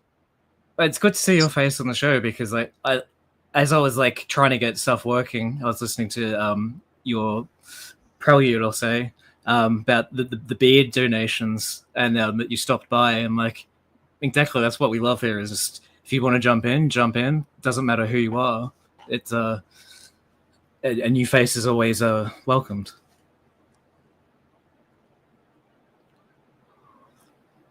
Oh yeah. Yeah, And it's like good I to have said, new people. I'm no stranger to surfing. And uh, I really enjoy meeting every person that I get an opportunity to meet. So when I get welcomed up someplace, it's really a good time. Disagreements included, all the Yeah. things. It doesn't matter if there's disagreements. If there's a warm welcome, it's like it changes the experience so much. It's like, hey, welcome to the stream. You're new. Like, what are you about? Like, let's hear your story. It's like, oh, you want to hear about me? Like, oh, me? Like, you guys don't know me. I'm not a regular. It's like, you could be. Like, let's hear you yak a yarn. And yes, I could say that it's a bit much sometimes, but yes, almost every place I go that I haven't frequented over the past 10 months, when they see my beard, everything becomes about the beard. And there is a story, that I told just now about the beard Yeah. and taking it off and whatnot. But man, there's a person underneath too, and Well, it wasn't about the beard. It was the transformation of the beard. Like, I happened to only come in on that section, but so that's my contextual link. But yeah, like you're not a beard, you're a man. like I don't think I would have been like, hey, that's an awesome beard straight away if I hadn't heard you talk about it. I would have been like, I haven't seen you before. Untrackable. Like, how are you doing? It's no, it's the person behind that's the most interesting. and trust me, I understand what you're saying because I get it all the time. Mm-hmm. You know what I mean? But there's like I said, it's nice to meet you. I'm sure if you deal with many Americans, like we were saying about accents earlier, it'd be like, oh, well, that's interesting. Oh my goodness, we have an Australian here. If you were what is your accent? If you were brand new to a channel that had never heard an Australian accent, and you came into a room with 5 people, all of a sudden maybe it's like, oh, well, there's something odd here, and it's like, okay, we all look normal, but this sound, Yeah. the twang in your English because you do speak English, but it's with the Australian accent. It would become the topic of discussion, and then it would become all about you. You understand? Well, you'd be surprised because a lot of Americans actually think I've got a British accent. They go, "Oh, you sound like you're from the UK." I'm like, "No, I'm Australian." It's like, "But you sound English." I'm like, "It's okay. I don't have an overly Australian accent." And like, what you're expecting to hear is, "Oh, g'day, mate. I'm from down under. I'm just Crikey. coming on Mark's stream, and we're going to talk about meaning and stuff. You like You gotta say meaning? crikey. Come on, say crikey. Crikey." There we go. Excellent. Crikey and But Barbie. likewise, I can't place your accent like in an American dialect. Like I could. And I will say this too, and so much of this, these hangups that people involve in human interactions, Mhm. they're very superficial. Whereas, like, if I were to, and I'm not going to do it because I'm here to have fun and enjoy however it flows. Mhm. But if I straight up said something like political, does it matter what your accent is if I understand your response? You know what I mean? Not at all. It can color things. Like I could make a political statement about, let's say, and I'm not going to start this argument, but I don't like guns, but I will like die for your right to have them, and I can steelman the argument of why you should have the right to have that amendment, and like why you can never get rid of firearms in the US. Like I could argue for hours to the pro gun side, but I still sort of disagree with it. Now, a lot of times when I say that, people hear that Australian accent and go, "Oh, it's just because you don't get to have any. You're Australian, right? Or like you're not allowed to have them." And it's like an instant discounting of like my potential, like even support of that person. So the accent can matter a little bit. It depends on the person's sort of tact of like, are they going to go, "Well, you're from here, so you don't get to like comment on this," or are they going to hear like, "Okay, what are your like? Why don't you like them?" Like, blah blah blah. Like, let's see what you have to say first, rather than judge it through a lens. Yeah. No, and that's why I said like the accent versus the understanding becomes a superficial thing, because you could have the same belief that I have, but Yeah. if I judge you based off of where I think you're from rather than accept your agreement, I guess if it would be that, it can Overshadow it's it. Yeah. the issue. It's well, your country does this, my country does that. Yeah, but I do this and you do this. So what does it Yeah. matter what you sound like or where you're from? It can also like play into it as well, like and help the situation. Like, if you're hearing someone's like say my Australian accent, I talk about topic X, and through you hearing that, you listen to every point I make, but it like your perceptival knowledge is like hearing your background and your like life experience is from this country, and I know this about that country, so I can use that to fill in like information of like you've lived a life that's different in these aspects, so I can use that to sort of shift my perception of like it's not exactly like my country is, but maybe he thinks X or Y because he's from Australia. Now, when it's discounting, saying like, well, because you're Australian, I'm not going to listen to like something that's against what I want to hear. That's different, but it can fill in the gaps of like, okay, so you are Australian, so like you guys, blah blah blah, like do things this way. So let me like, there are some things say about the States that you might not know, and I'll give you some knowledge, and that can help you understand my position. So it can aid for it, but it can get in the way as well. Yeah. But I just I want to will highlight this I- this one oh, comment. Talking about talking is so meta. Yes, that's kind of It's kind of true. Well, Ethan, when the you Second Amendment is part of the USA Constitution, not Australia's. That's why you don't get to make the argument. There you go.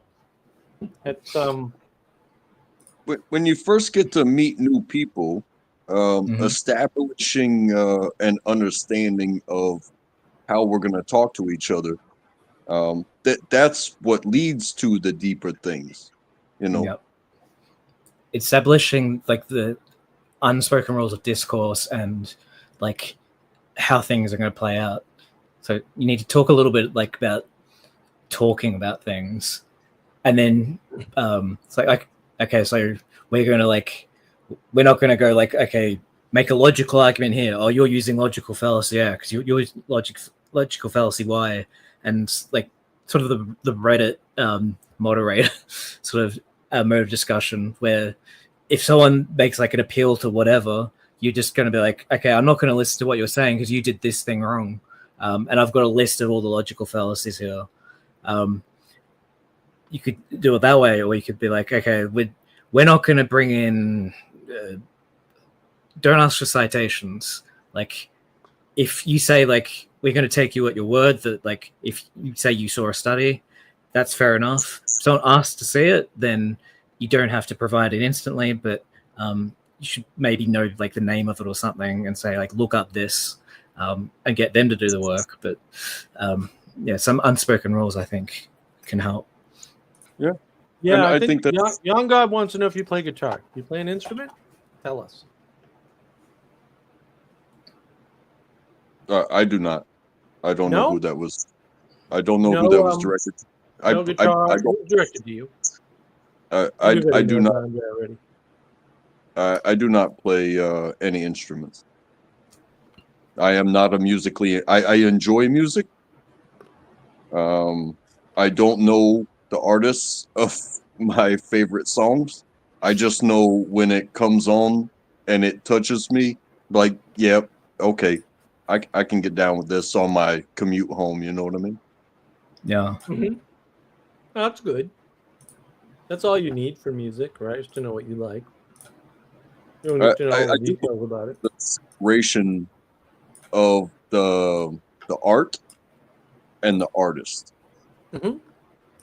because you know it's nothing new that the people that have created some of the whether it's a painting or a symphony or you know rock music or all the way up to the modern music uh it, they have created things that really hit hard and tell good stories, but that doesn't mean that those artists are good people.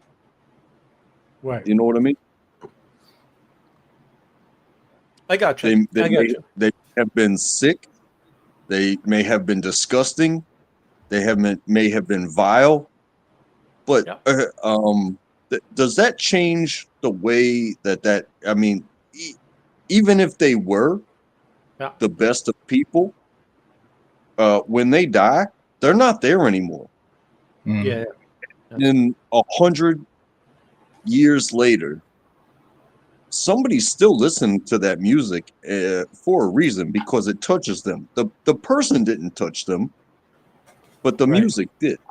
Yeah, and it's not as if like you're going to see a painting you really like, and then you find out that the painter was like a really nice guy, and like was really polite. And you're like, I like it even more now because he was a cool, like a nice, cool guy.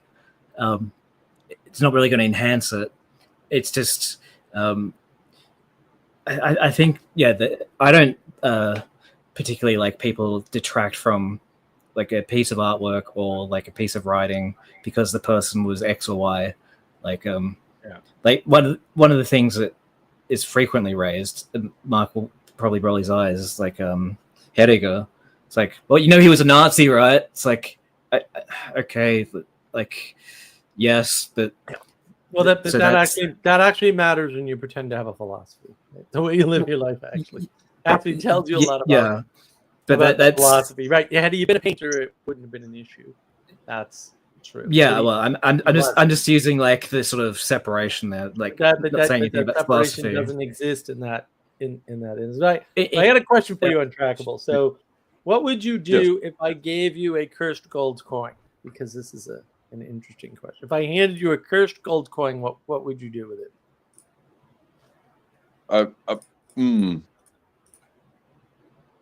I'd probably take it. Okay, what would you do with it though after you took it? I'd probably hang on to it. Okay. Would you put it away somewhere, or would you like wear it around your neck, or would you try to Well, spend it on something? maybe I would wait until I found somebody else that deserved it. Oh, interesting. Okay. No, that's an excellent answer. I like it. Yeah. Okay. That's fair. Yeah. No, it's a good that's a good solid answer. I know our other Australian friend was interested in we have these questions that just people get they're not questions with answers, right? They're questions that reveal your something about your attitude about the world, right? So I understand. yeah, It's all it's a good fair and it's fun. And thank you for that. Whoever asked that question. Yes, thank you. that was Jesse. Awakening to the Muppet Crisis. Yeah, Jesse. Where's Jesse? Our Australian friend. He might hop in later, hopefully, if he gets a chance. And yeah, and I think, I mean, some of it was. It's better to ask that in some cases for new people that aren't jumping onto streams, because so we have a Discord server that we often hang out at, and some people just jump in there because they're hopping Discord servers. So getting a sense for how cooperative they are is always difficult, because Discord is a very low bar to entry because you're not public, right? And so asking a question like that really gives you an idea for how well people cooperate and what their attitude towards certain ideas is. And that gives you a starting point for having better conversations with them. And we have a bunch of them, actually. We have a bunch of little questions that we ask in certain circumstances to sort of just figure out where people are. And I think the art of that has been lost to some extent, where, people will just go with chit chat, which is fine at like a party or something when you're in person. But online, you kind of need new and different tools to navigate these interactions, so that you can have a better interaction with people, so you kind of know where they stand, so you're not gonna like trip over something, like maybe they're shy and they can contest the agreeableness, right? Because they could ponder the question and be like, that's interesting, I'm going to think about that. Or they could be like, why would you ask me that? That's a dumb question. Like, what does that even mean? Like, cursed gold coin. Like, what? It gives you a lot of It gives you a lot of information about their attitude and therefore how to interact with them.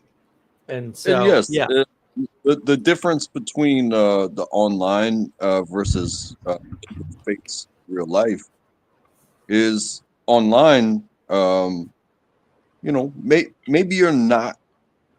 Maybe you not just not offended, but maybe you really don't give a shit about other people and things like that. And versus in real life, it's like, well, if I get the wrong answer, am I going to get punched in the face? And I do believe defend yourself at all times, even if you have to lie, cheat, and steal. Defend yourself at all times. Otherwise, you won't have another step to take. Online, some of the things people say to each other are absolutely despicable. But they get time and time and time again. They may have to go someplace, but it's not the end just because they said XYZ. You know what I'm saying? Right. And it's all different set of interactions. People don't fear consequences online for their freedom of speech, as it is to say. But I also believe in what's it called?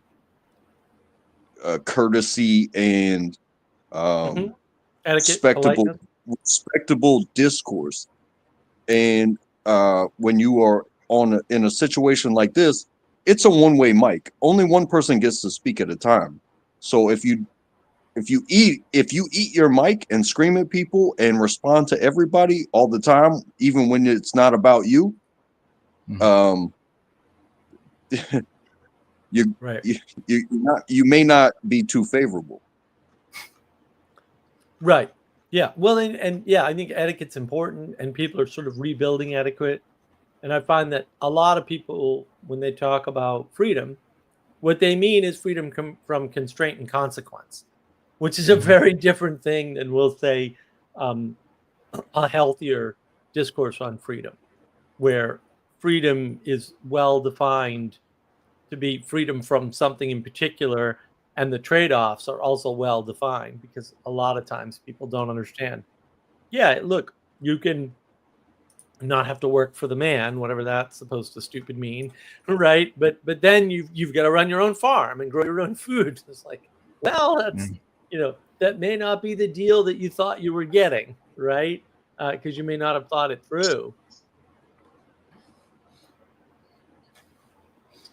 Yeah, Yes. is that like the when you were telling me about positive America instilled positive freedoms versus like the European negative freedoms, or is that Yeah, slightly different? Freedom to do something. there's negative versus positive rights, Yeah, that's right. and the way rights are conveyed is different too. Like continental philosophy, so called, is very much about top down conveyance to the bottom. And Hmm. so even when they write a constitution, because we copied our constitution in the US from the Dutch, actually, the way they write it is backwards, right? Everything in Yeah, the US Constitution is about constraining government. Everything in every other constitution, including the English Constitution or English Magna Carta, which is the closest yeah, thing they have, is not written that way. It's not written that way. The English are much closer. Like we modified the Magna Carta basically. Um, okay, but in Europe and even in South America, they don't talk about the freedoms that persons have and how that constrains government. They talk about how government constrains people. That's right. continental philosophy. Yeah, And yeah. I would mention too the idea of a pirate constitution. And if it has to be understood, like it's something I've said, and I'm sure I heard it somewhere, but it is to cheat, you need to know the rules. Mhm. So if you're going to be a pirate, it's not that you can't cheat. You just need to know the rules of the game that you're playing. And if you're going to move, each and every place that you go may have different rules. Mm. Right. And you will have to, you don't have to abide by those rules. You can still cheat, but you have to know the rules. You have to know what's looking for you to be fouled, to be caught. Right. It's not even that you're morally on the gross level morally wrong. It's just that, hey, they don't want me to do this. But Mhm. again, I would say if I'm not hurting anybody, I'm making my way. I'm just avoiding taxes, let's say, because that's a big thing in a lot of these uh, Mm. war constitutions is about taxes. Is hey, just because I'm avoiding the taxes, it doesn't make me a criminal. It makes me a pirate of the game that I'm playing. Mhm. Just because I'm a ship on the sea doesn't make me taxable. Mhm. I'm not trying to Mm. pull that sovereign citizen shit, but what I would say is, hey, if you can dodge uh, payment and improve yourself, hey, safe travels to you. Yeah, hey, It's in all the pirate lore and movies and books and everything. Is that, hey, yes, that's why that's why my understanding of why the East Carolina Pirates wear purple and gold is because purple and gold was velvet and gold. Mhm. And if you take from the richest, well, they were taken from the poor. It's like that Robin Hood story.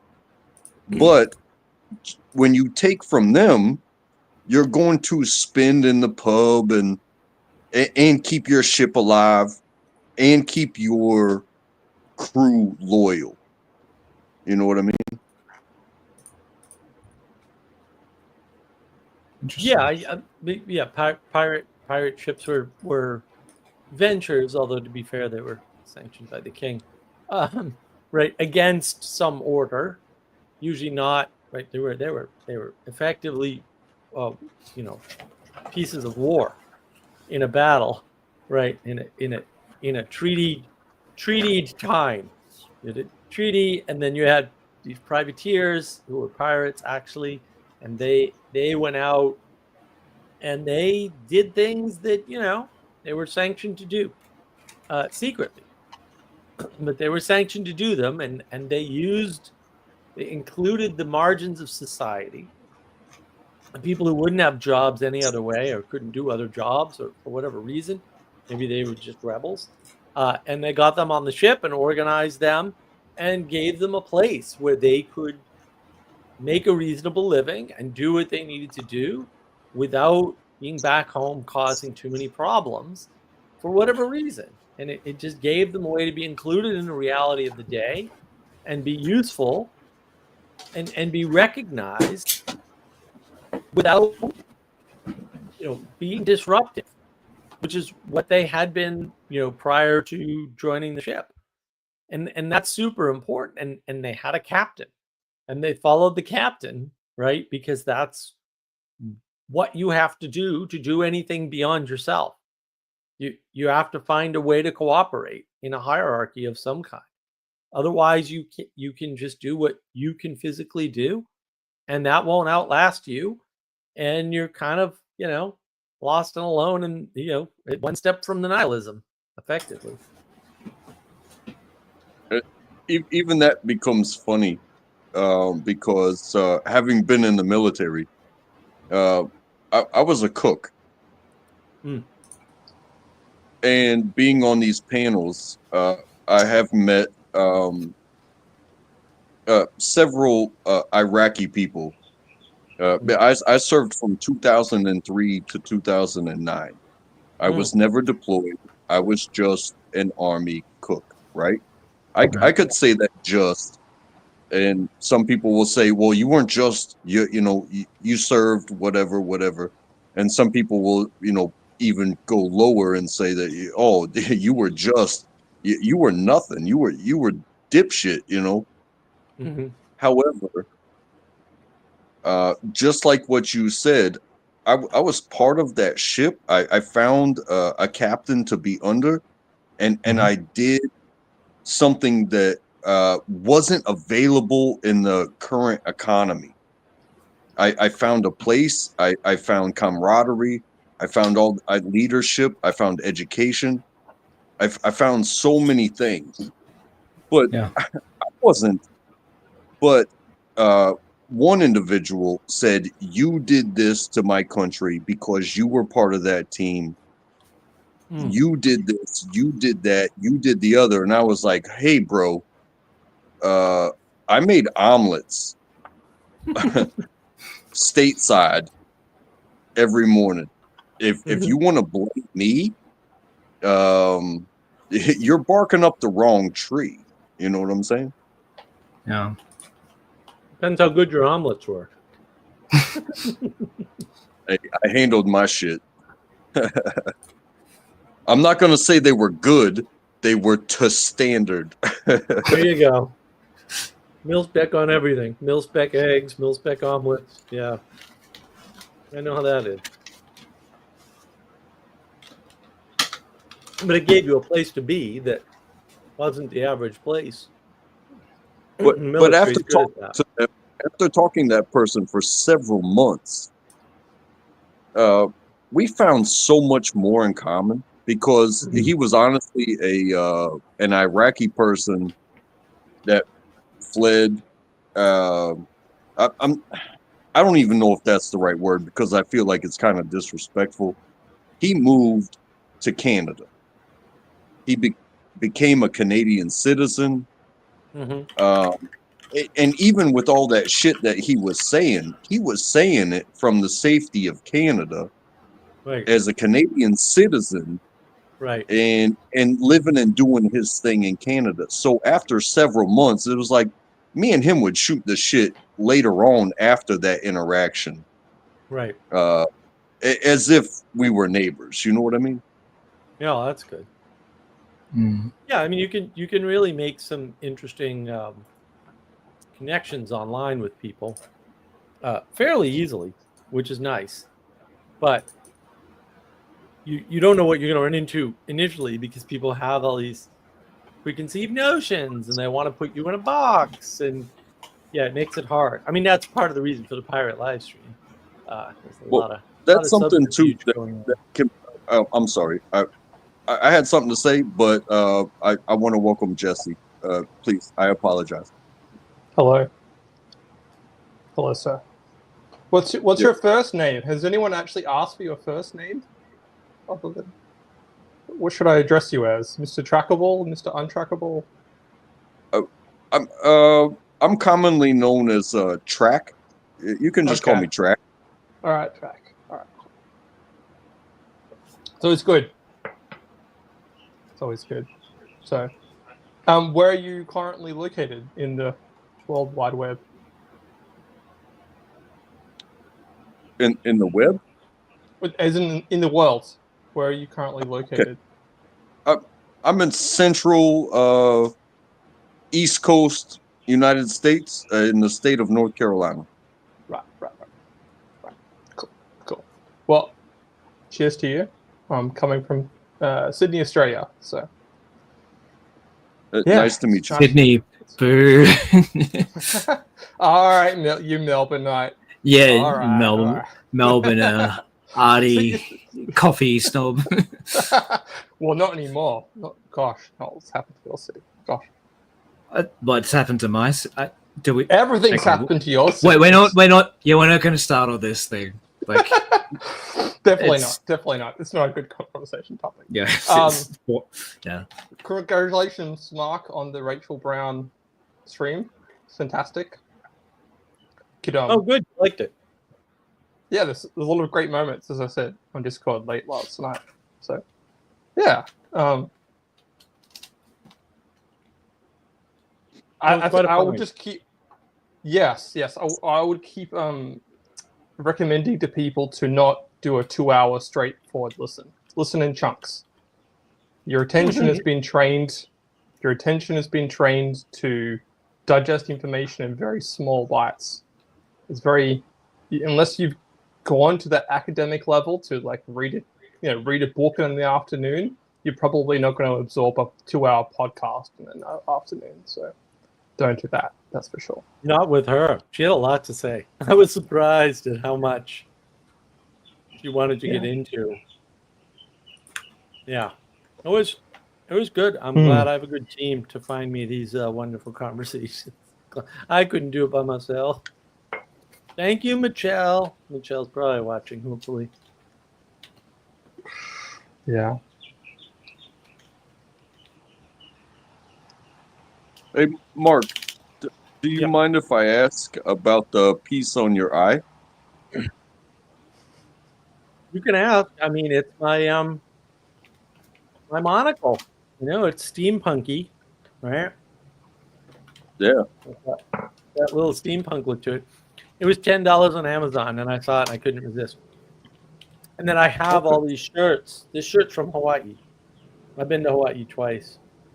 All the shirts I wear on the stream are from Hawaii, except for 2 of them. No, maybe only one of them.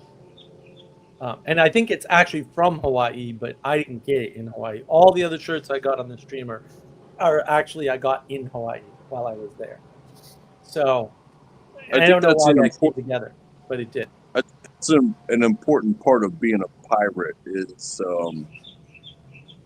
having a mix of where you've been and what you're about. You know what I mean? Just like I said about my language, I didn't get my language from one place.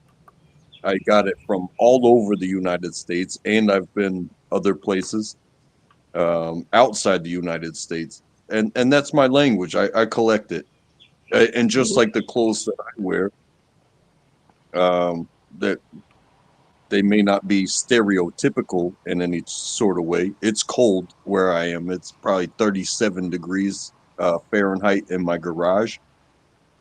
But everything I'm wearing is a collection. I didn't buy this to do this. It's just like this is what I got, and this Right. is what I want to do. So Yeah, no, that's important. Yeah, we're going through a cold snap. It's ridiculous. I didn't move down to South Carolina to be cold, but the same temperature in New England. While we were in New England, it got just as cold down here as I mean, it was warmer in the day, but it was just as cold in New England as it was down here at night. But yeah, I mean, I didn't buy these shirts to do this stream. I mean, I bought most of these shirts, 10, 12 years ago. So I don't, you don't know. I don't know why I bought them all either. I almost never wore them. And then the stream comes along and I'm like, oh, that's what this is for. And that's what it was for. And it just happened that way. And, you don't know, right? You don't know how these things are going to come together. And I don't know. I don't think I was even doing the stream when I bought the monocle. I just saw the monocle and, I mean, I have to hold myself back on many, many things, including steampunk, because I would just buy every steampunk thing I ever saw. But I just couldn't resist. I'm like, oh, it's $10. Screw it. I'm gonna buy it. And then I was like, yeah, I can do this pirate themed thing. And I just got the flag recently. So, you don't know how these things are gonna unfold or why. Like it's very mysterious in some sense, like why this all came together as a pirate live stream. And like I said before, there's a lot of subversion going on in what I'm doing, what I'm projecting with these streams in particular. And these aren't the only streams I do. I just had a conversation on Wednesday with this Professor Rachel Fulton Brown, and I didn't dress up as a pirate for that at all, obviously. And I have my regular recorded videos, and they come in types, but none of them are dress up types. That's for sure. This is more an entertainment value sort of stream. And to welcome people like yourself in, right? To introduce people to a more fun approach, because a lot of the stuff on my channel is actually, relatively heavy on the thinking, we'll say. And this is more designed to be less heavy on the thinking and more linked to pragmatism, and to get people on board of a certain mode of participation and interaction that the recorded videos, can't do. well, I definitely appreciate you having me up here, and thank you, and thank you for the other participants as well, Jesse and Andre as well. Thank you. Oh, you're most welcome. Pleasure. It's good to have new people coming up and telling us, where they're at and why they're here and stuff like that, because it sort of helps to know what people are seeing in the world, because different people see different things, right? And so you don't really know how you're perceived until you find new people to tell you what that perception actually looks like. Yeah. I should probably ask. I'll have another conversation with Rachel Fulton Brown. I should probably ask her if piracy is a vestige from the medieval period. Because I think it Oh yeah, definitely. probably is. It's just But I don't know merchants of how. the sea. Yeah, well, I mean, they had forms of piracy back then, but I'm more interested in whether or not that's more of a concentration or a focus from, because like I outlined earlier, right? Like a lot of piracy is just about how do you include the margin? Get all these marginal people.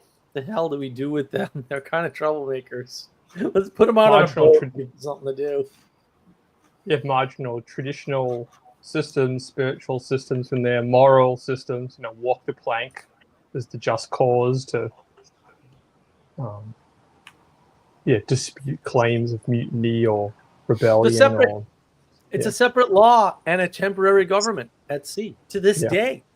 There's a thing called Uniform Commercial Code that's actually world recognized. People talk about international law. International law is garbage. It's a made-up thing. Uniform Commercial Code, however, is actually followed, and it has been for hundreds or probably 1,000 What, years. an honor system, Mark? Okay, a masculine honor system like that? Well, and then every boat is also has their own set of rules, but like the captain is the king. Like it's a very strange system, and yet they're beholden to the king. I mean, pirates in particular beholden to the king. They get a piece of paper. I don't find it to be strange. I do find it to be brutal at times. For like the U.S. Navy, their boats, they have a prison on their boats. So if an internal problem exists and somebody is deemed to be a threat, they can put them in prison in the boat. Right. Well, they have to be self-contained. Yeah. But if it was to be some sort of, like, say, commercial thing where they don't have a prison on the boat and you become a threat, I imagine it would have to be an extreme and documented threat. We got to let you go, bro. And so, and you kick them off that longboard. It's not a walk the plank like a shameful thing, like a thing like that, but it's like, you can't be here anymore. Right. We're gonna throw you into the water, and we're gonna call for the authorities to come pick you up. But we will not allow you to be a threat anymore. It is a brutal thing to say goodbye to a teammate that is threatening the mission. Being a military man, you put the mission first, and up into and including your own life. So would you risk your life for somebody that is willing to destroy your entire purpose in the first place? Right. Yeah. No, it's a good point. I mean, that's why they have their own code. But again, it is their own code. And that's what I find interesting about it. It really is one of these places for the marginal to go.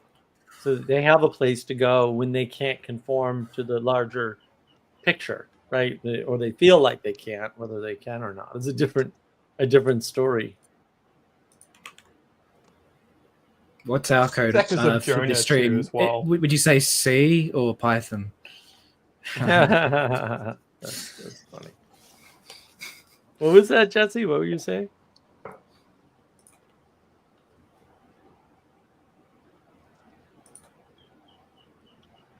Oh, the whole, being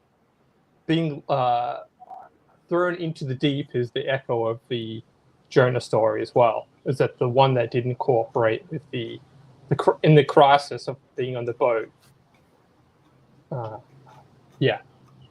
Gets thrown overboard to rectify the situation, and you see that a lot in different pirate stories. Is that there's a entity or a spirit or a telos or a way of cooperating together that's not fulfilled by the group. It's a radical action or brutal actions. Track was saying is taken. But that's no different than any other microcosm in life that happens to be occurring. My fiance and I, we just finished watching this Pirates movie, which are very. Sorry. I think there's a lag. Please go ahead. Oh, okay. I was just saying, there's a fascinating aspect. You're talking about the masculine there, where those Disney Pirates movies slowly kind of precurse the feminization of our time, where the masculine is very strong in the first movie, and by the time you get to the third movie, it's all about, replace the feminine, the death of the father. You've got, a pirate queen now, sort of pirate king coming through. You've got, someone has to die, but then they're bound to this 10-year curse to only be on land once. And it has these strange echoes of our time where the ability to be on mission is getting more and more separated from the cause of being in the identifier. So the purpose of being in the army is not to be a Instagram influencer for your army recruiting, for instance, right? The purpose of being in the army is to uphold the integrity of the nation.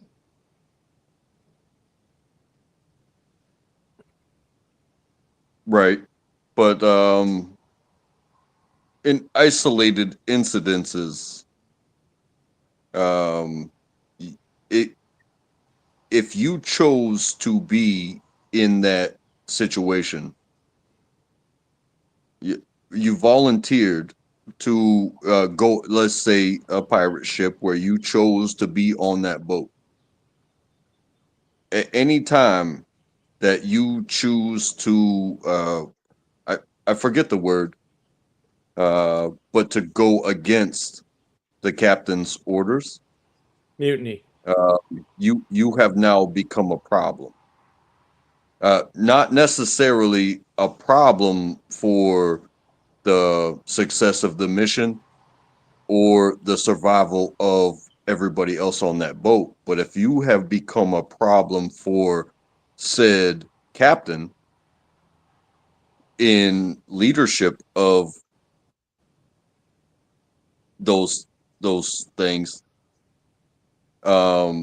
you have now made yourself susceptible to the punishment that is only held by the captain.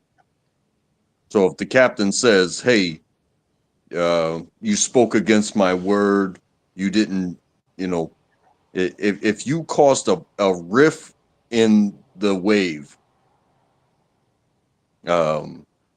you are at their discretion. It's not about just doing your job. Like if you have integrity, you know what I'm saying? And you're like, "Hey, Captain, this isn't right." Even though you were given a direct order to do what wasn't right. What do you do now? And then it becomes almost a self-preservation, or do the right thing. Because even if you do the right thing and you are the bottom of the bottom as far as rank is concerned, they're going to exploit the shit out of you, because they're going to make sure nobody defies the captain ever again. It may cost you your life, but are you going to self protect, or are you going to stand up for what's right? Because by the time you get to shore, nobody's going to hear your story. Yeah, I mean, there's trade-offs with going with a group, and yeah, you can. The problem with right is that people often don't know what it is, but they think they do. And again, what's right when you're a healthcare CEO cannot be made right in the United States. There's no scenario when you're the CEO of a healthcare company and you're doing the right thing. It's already barred from you because of the corruption of that industry. And that's not to say that no good person should get involved. But it is to say that there are consequences, and somebody might ambush you on the streets of New York City and shoot you dead. Wait, what? Even if you're trying to make that company better or fix the entire healthcare industry in the United States. And the problem is, I can't feel bad because there's a decision there. And if the justification, and it is by a bunch of people, is that, well, he wasn't a bad person, he was trying to do the right thing. It's like, well, yeah, maybe, but also that's the cost. And that's just the way reality is. And maybe his idea of the right thing wasn't the right thing. I don't know. But that's actually really important to understand. Like, reality is real. Consequences exist. And the longer we pretend that they don't or that they shouldn't, or we try to get people around them, the worse everything gets. We've got a big debate now over whether or not you can pardon somebody for something that no one knows whether or not they did it. Well, that's actually kind of a good question. And people seem to think that this is a settled issue. And I'm here to tell you, it is not. Presidential pardons are not a settled issue. And how they work is not settled. And it is not at all clear, and it's not supposed to be made clear, whether or not you can preemptively pardon somebody as the President of the United States. That has never been established. It has yet to be established. It may very well get established. And I don't think it's going to go the way people expect. Like, that also, one of the rules that was an unwritten rule in the United States was broken not too long ago, where the president makes a declaration and suddenly that declaration is backed off as a presidential order by a subsequent president. That's a very recent development in U.S. history. So these things are not settled, right? But there are consequences. And whether or not your political system ignores those consequences is not relevant to the consequences, because the consequences are going to come. And that's the issue now. Well, there's that hybridity again. Worldwide. Huh? That's the hybridity coming in, where you have one government official saying, we're going to go in this direction, and now someone else is coming in and dividing the group spirit or the letter of the law, right? And you have a dual of a perspective starts to get through as, well, how important is the role now of the president? Because we can't carry the legacy or the tradition forward every time we instantiate another person to uphold this role. And you start to get things start to get monstrous at that point. Right. I think I see what you're saying about the hybridity, but the hybridity is a random. Like, when people think about hybridity, they think about like crossing two things or three things or four known things. But the hybridity that we have is not that. It's a bunch of random fantasies, right? Back to the point of the monologue. It's a bunch of random fantasies trying to be enforced randomly by random individuals, some of whom actually wield the control to do so. Like, Elon Musk has a lot to say about whether or not electric cars are viable. Now, math and physics has something else to say, and it actually disagrees with Elon Musk. I hate to break it to everybody, but really, you guys just have to learn to do basic arithmetic, and you're going to figure out real quickly why this isn't viable. And then the question you have to ask yourself is why worldwide everybody wants you to use electricity. And then you can go back, if you want, to I think it's the early 2000s, and read the emails that were leaked from Al Gore's computer back then. And then you'll know why. What? Okay? Because all of this was known and it was reported on CNN. And the fact that it was known and reported on CNN, and we're still having this argument over climate change and electricity usage and the energy, is very telling. It means that knowledge does nothing in the world. The emails from the guys who did the fake climate hockey stick BS were leaked. It was clear. I read them. I did. I read the Al Gore emails too, not all of them, but I read a bunch of them. I did. I can tell you what they said. It's not that hard. What were the emails? He knew he was evil. He said he was evil. He said they wanted 1% of the $1 trillion energy market for him and his friends. That's what the emails were about. I saw them. That's what they said. This isn't that hard. The guy, after that, he wrote his book. I'm just saying. How many batteries can we make? Like, you know, this is the thing. How many batteries can be made that would upstand, you know, are we just hoping for batteries for the Western population of the globe? Like, what's because it's a scarcity model, really, at the end of the day, right? And obviously, where there's a scarcity model, you can profit. The success rate or the rate of profit actually skyrockets, because when you have a scarcity of something, you can change the value of it. That's right. Incrementally. That's right. Yeah. Well, and the thing is, like, the guy was evil. He was always evil. He was never not evil. That's all good to know. 5 houses, cared about your electric usage. Really? Like, all of this was obvious. And we're still having this argument over this nonsensical stuff. And people were like, we didn't know. No, you did know. It was reported on CNN. I don't know what else to tell you about this knowledge and this mystical, if people knew things would change. That's not the way it works. You want change, you've got to sacrifice and you've got to take action. And that's hard. And it's going to cost you for sure. And that's why we're in this situation where CEOs are getting shot, man. And this is tip of the iceberg stuff, my friend. When Taleb tweeted out skin in the game is back the other day, I was just like, of course he knew. I mean, I knew he would know. Like, he's been writing about this for years at this point. He wrote about this whole thing. It's a very simple system.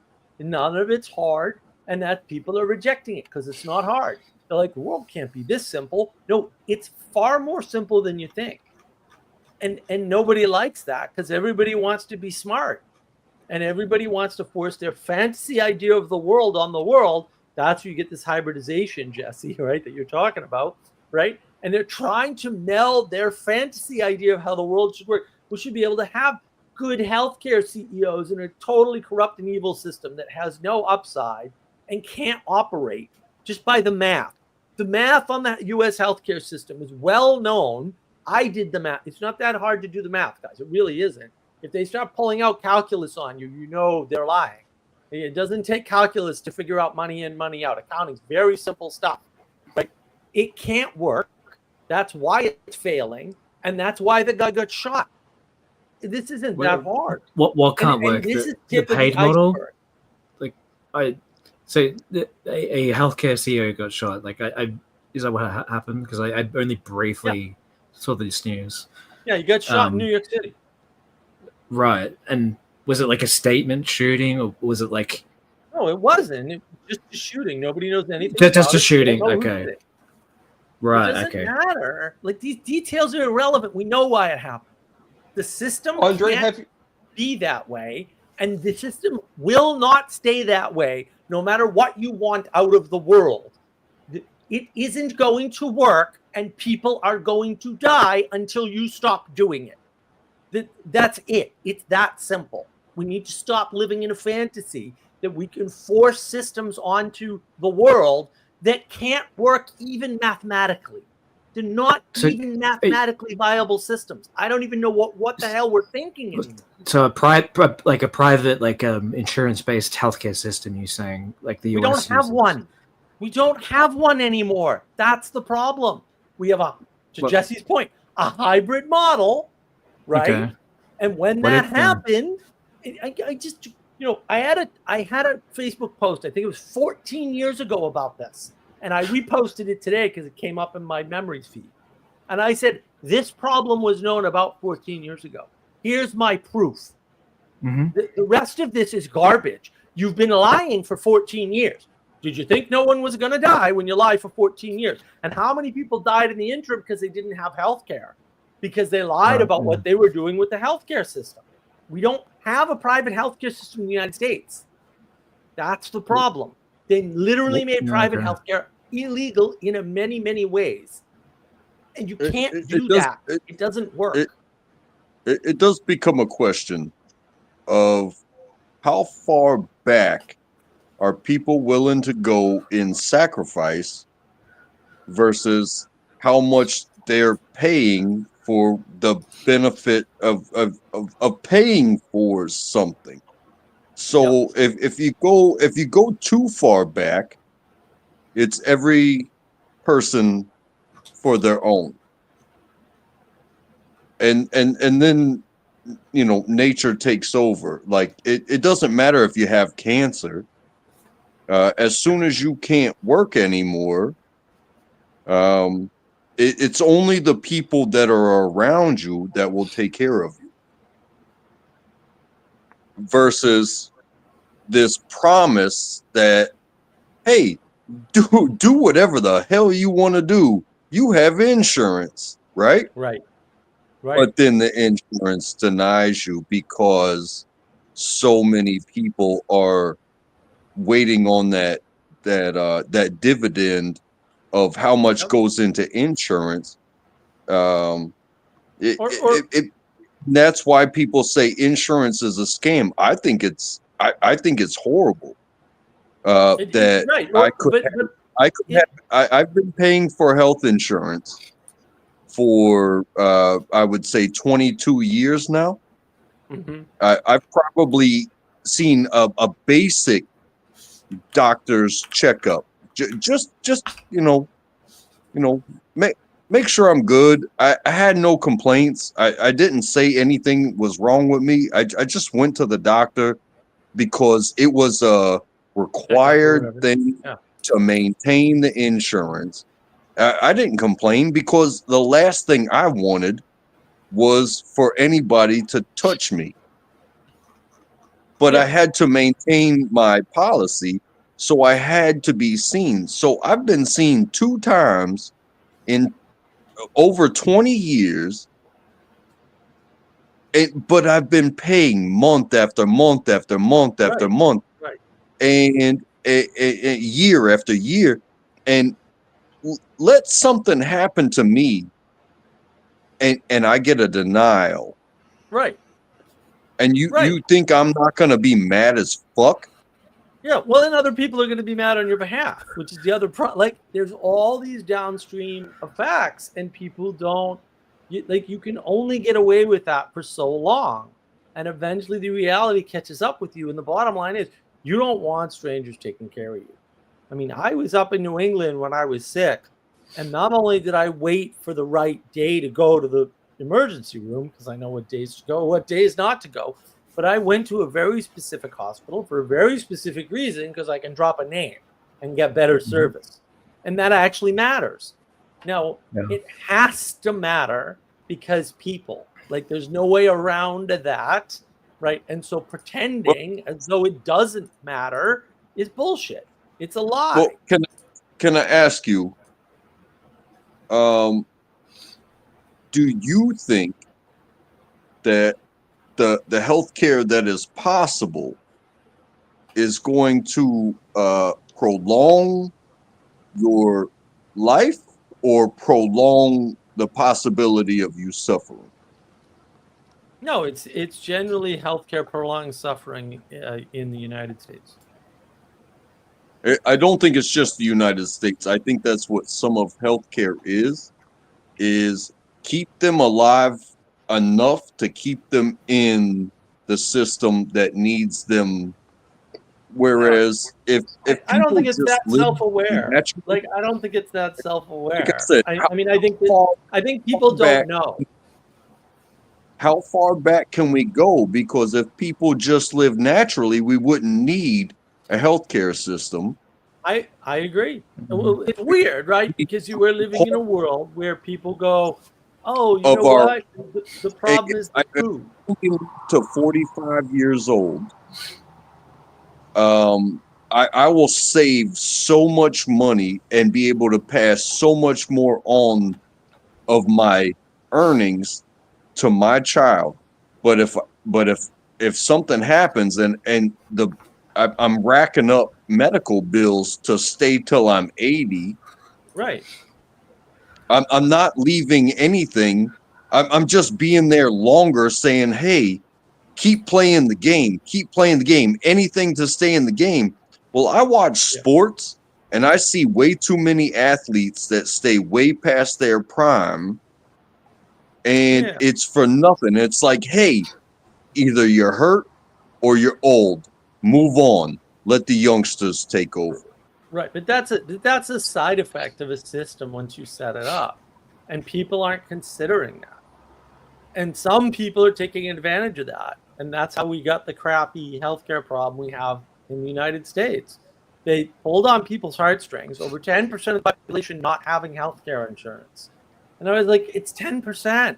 Like seriously, who the hell cares? Like at 10%, like you're doing pretty good. Right? If only 10% of the population of the United States doesn't have health care, you do because it's worse than that now. But right? Isn't that 30 million people though? If it's 10%, like, wouldn't that still not be significant? At the time, it was 30 million people. Right? It's 10% though. Like you can't swap numbers and percentages. That's just not valid. When you're dealing with 10%, right? 10% is as low as you're ever going to get on anything anyway. You're talking about margins. True. There's always a margin. 10% is a reasonable margin. Yeah, when you phrase it like that, I agree. Yeah. And that's the problem. You can't look at total numbers at that point. Like, it doesn't make any sense. Yeah. No, yeah, I get you. Like, when you start talking about margins, yeah. Right, but that's how they got the bill passed. And now we don't have 10%. And now is the that population Obamacare? is greater. So now it's not even 30 million because it's like 17% and the population is growing by almost 100 million people. So it's much more people. Like, that's not better. That's unbelievably worse. Yeah, it took a while. Sure it did, because we tried to do something you can't do for a very long time. And eventually it snapped. Of course it did. What was that though that you were trying to do? If you can clarify that, was that Obamacare? They were trying to give us government-only healthcare, which is a very different. That's a different experiment. They don't have that in any other country. They made private healthcare almost illegal in the United States. That's what they did. This isn't the only thing they've done that with. They continually try to make alternative things that aren't governmental illegal in the United States. And it's always the Democratic Party for some weird reason. It's almost like they've always been evil because they have. Like, that's a different tree. So that's a problem. That's an actual problem. People don't recognize this pattern. I mean, just imagine if they made it illegal to die. And when they pass a debt of a fine onto anybody that they can pass it on to. Yeah, it sounds ridiculous, but it could be realistic. It's the fact that hey, you were here, and this person's to blame, so now the debt's on you. Right. You're alive, so you owe us. How about that? That is government overreach. It is sick and sadistic. When, you know, hey, if I live my entire life and I never use any of their services, but the fact that I existed and created because, you know, I'm a human being and I have a partner. It's called my wife. That's how I call it. And we have a child. And the fact that she exists and should I die, she's automatically in debt to the system. That sounds very, very sick. But that is something that a government would do rather than just let somebody live their life. Hey, should I choose not to go through the healthcare system? I've paid my entire life to be protected against certain things, and to almost they try to sell you on a guarantee of longevity, but that it doesn't protect you from an accident. It doesn't protect you from a lifestyle. It doesn't protect you at all. And then when you go to them, they deny you and blame you. So Right. what's the whole fucking point of any of it? It's like, hey, I would Okay. rather have zero Yeah. insurance and zero protection.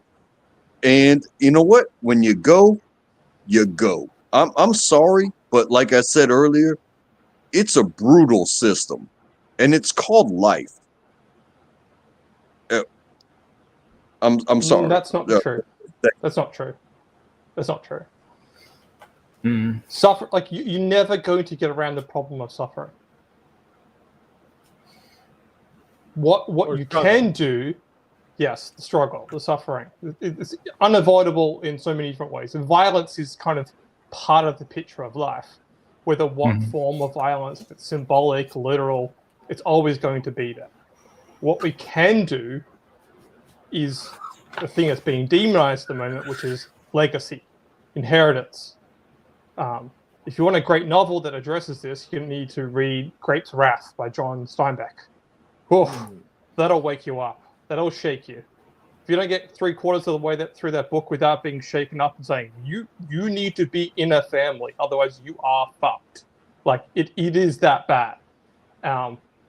Although I would say that you probably need to stop reading the book about 10 pages before, because you might encounter something that's even more depressing than the actual book.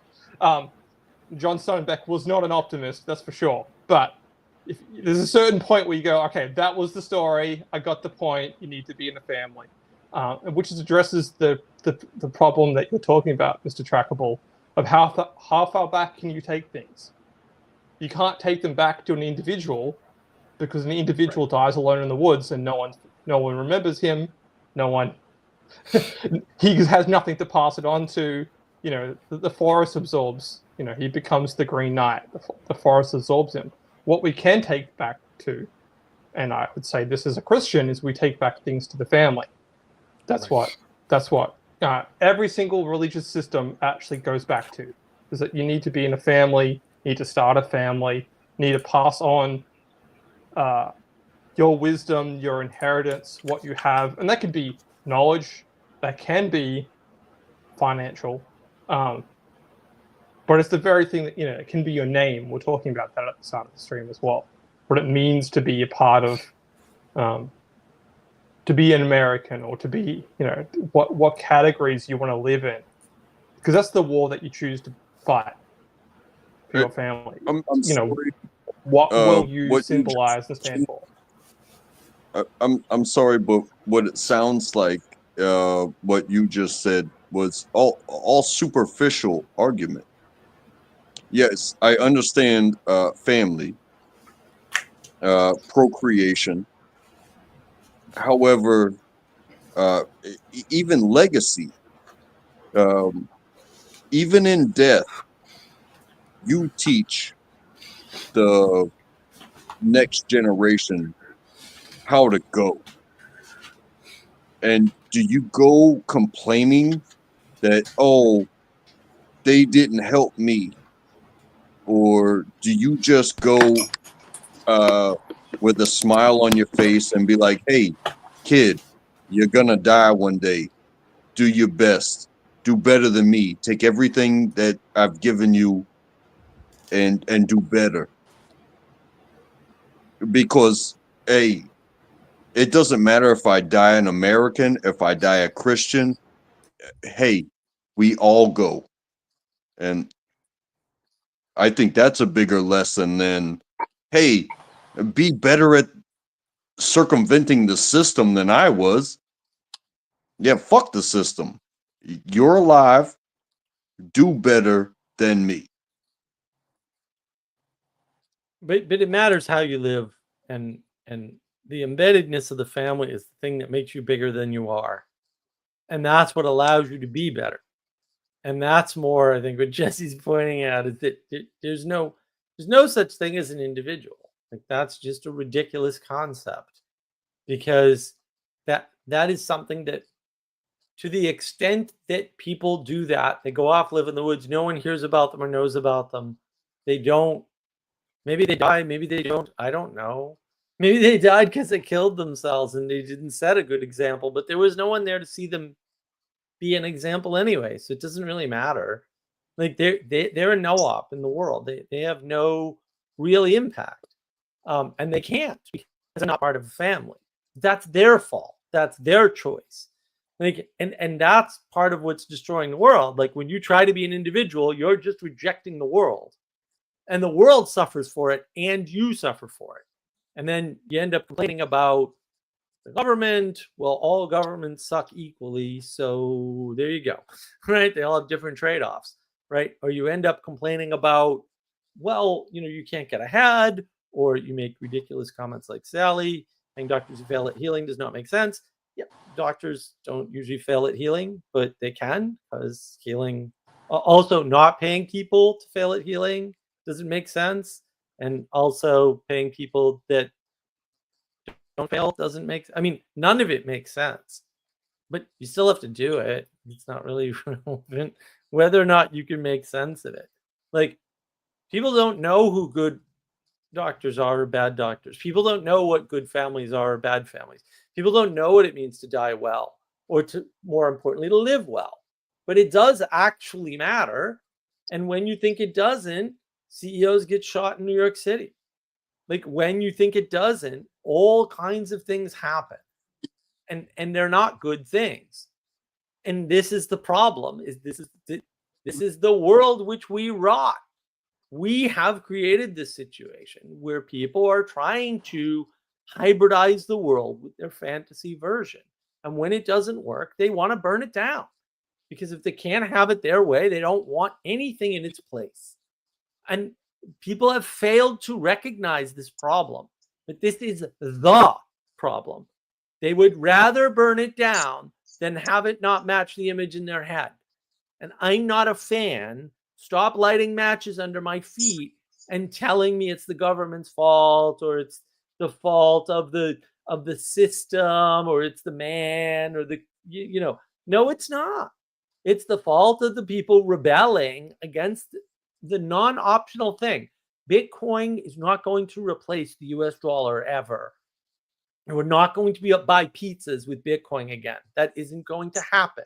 There are technical, well understood reasons why that cannot ever happen. And people are denying it because they want to believe a fantasy.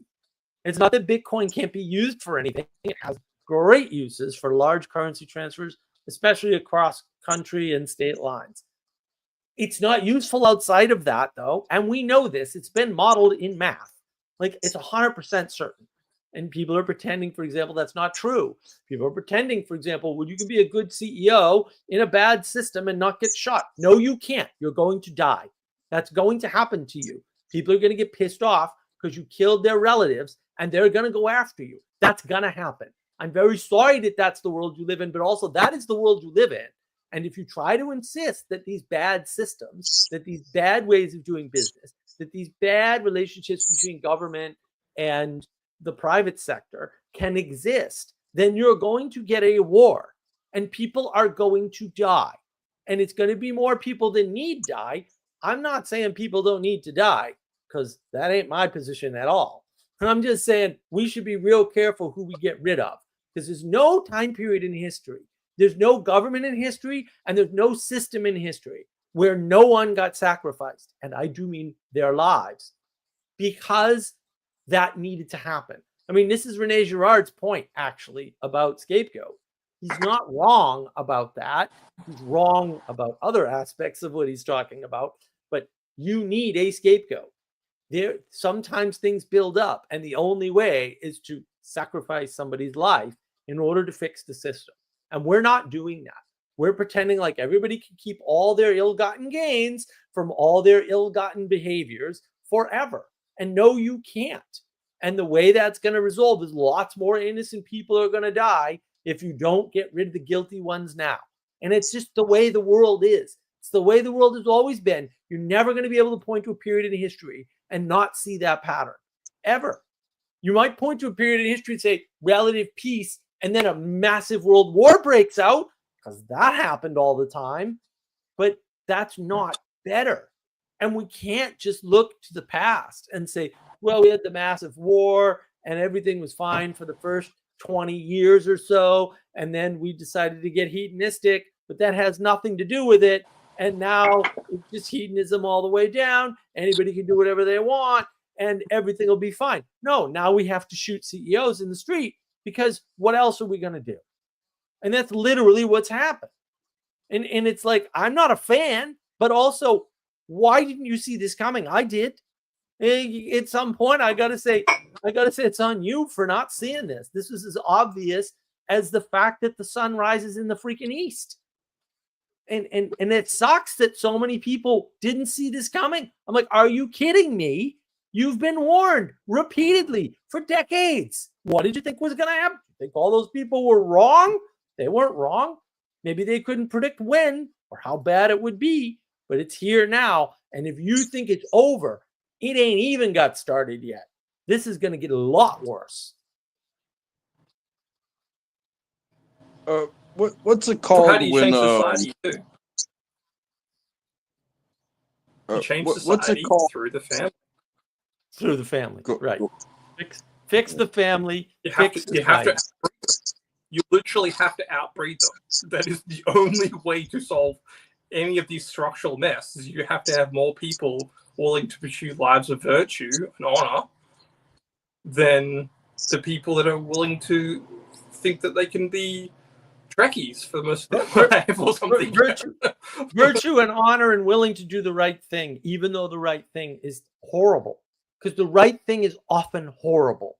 And nobody likes that answer. But also, that's the right thing is often horrible. Uncomfortable. It's uncomfortable. Well, it's often horrible. It's often horrific. It's uncomfortable. Like watch Hardcore History, Painfotainment. One of the best podcasts ever. Painfotainment is amazing because it's all about the original forms of capital punishment and when and why it went away. And when you understand that story, you start to understand, oh, Girard has a point. Rene Girard is not some clown. I mean, he might be fundamentally evil, different conversation, but he's not some clown who made this stuff up and is wrong about it. He's absolutely right about the scapegoat. He's not right about the inevitability of it or any of that nonsense, because he's basically a freaking heretical anti-Catholic Gnostic. But like, the scapegoat is real, and he's not wrong about that. And when you don't have a ritual way to handle that, and you're not actually getting rid of the people that can't be integrated, then you have a problem. And that problem can't be dealt with any other way. And delaying the inevitable just means more people have to be sacrificed. You don't get around the sacrifice. You just increase it exponentially. Well, I mean, I would agree with you there, in that when you have a system of privatized prisons, you understand the idea of privatized prisons where people invest, and therefore it's like the healthcare system that we were talking about earlier. It's the same problem. That hey, we have so many beds, we need to fill them. It's the same. That's what I mean. It becomes less of a priority to abide by justice as it is defined, because for justice to be served, there must be an injustice. If you're trying to fill beds because you built big buildings that prove that you're solving crimes, the investors want a payback because it's government funded. So if if you have investors investing in a government funded thing, they will guarantee that all those beds will be filled. But they're not doing that on the healthcare side.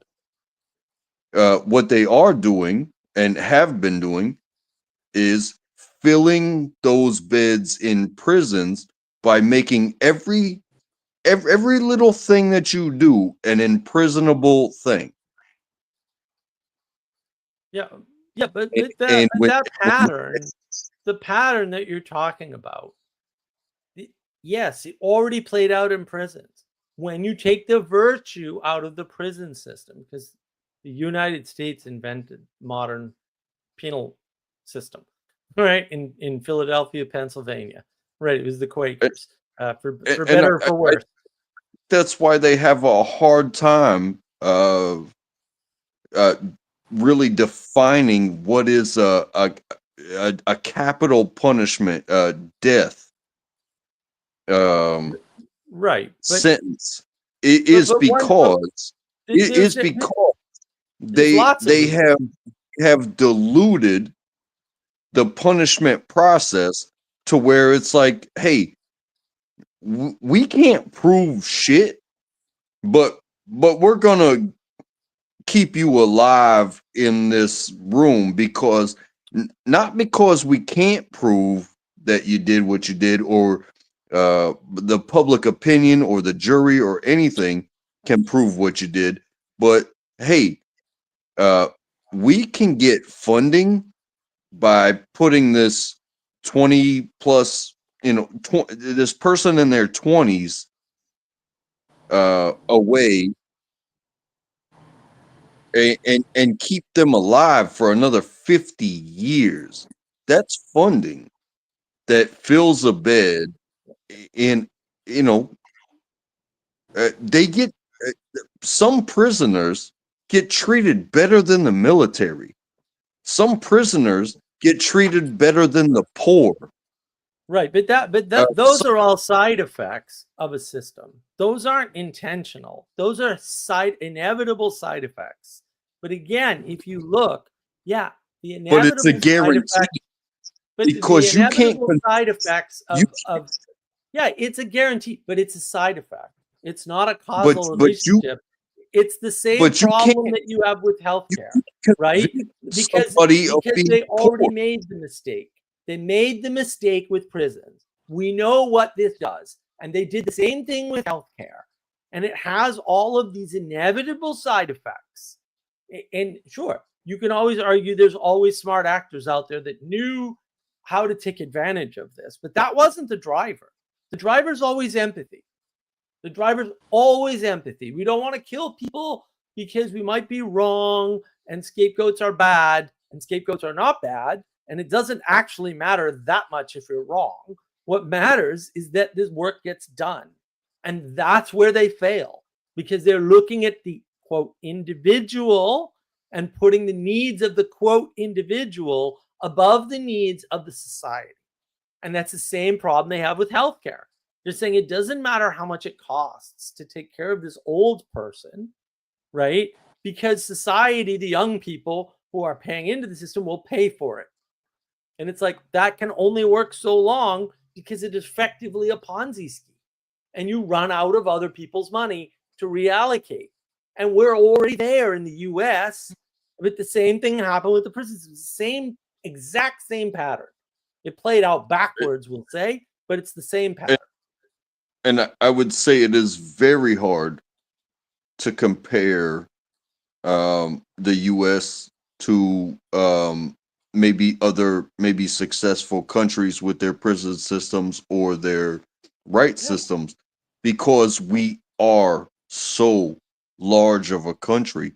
Because I don't just want to I don't want to put every criminal just in the toughest conditions, but I mean, I don't want to see unnecessarily people that will never see the light of day again, based off of their convicted sentencing. I don't want to see them being funded for the rest of their life. Right.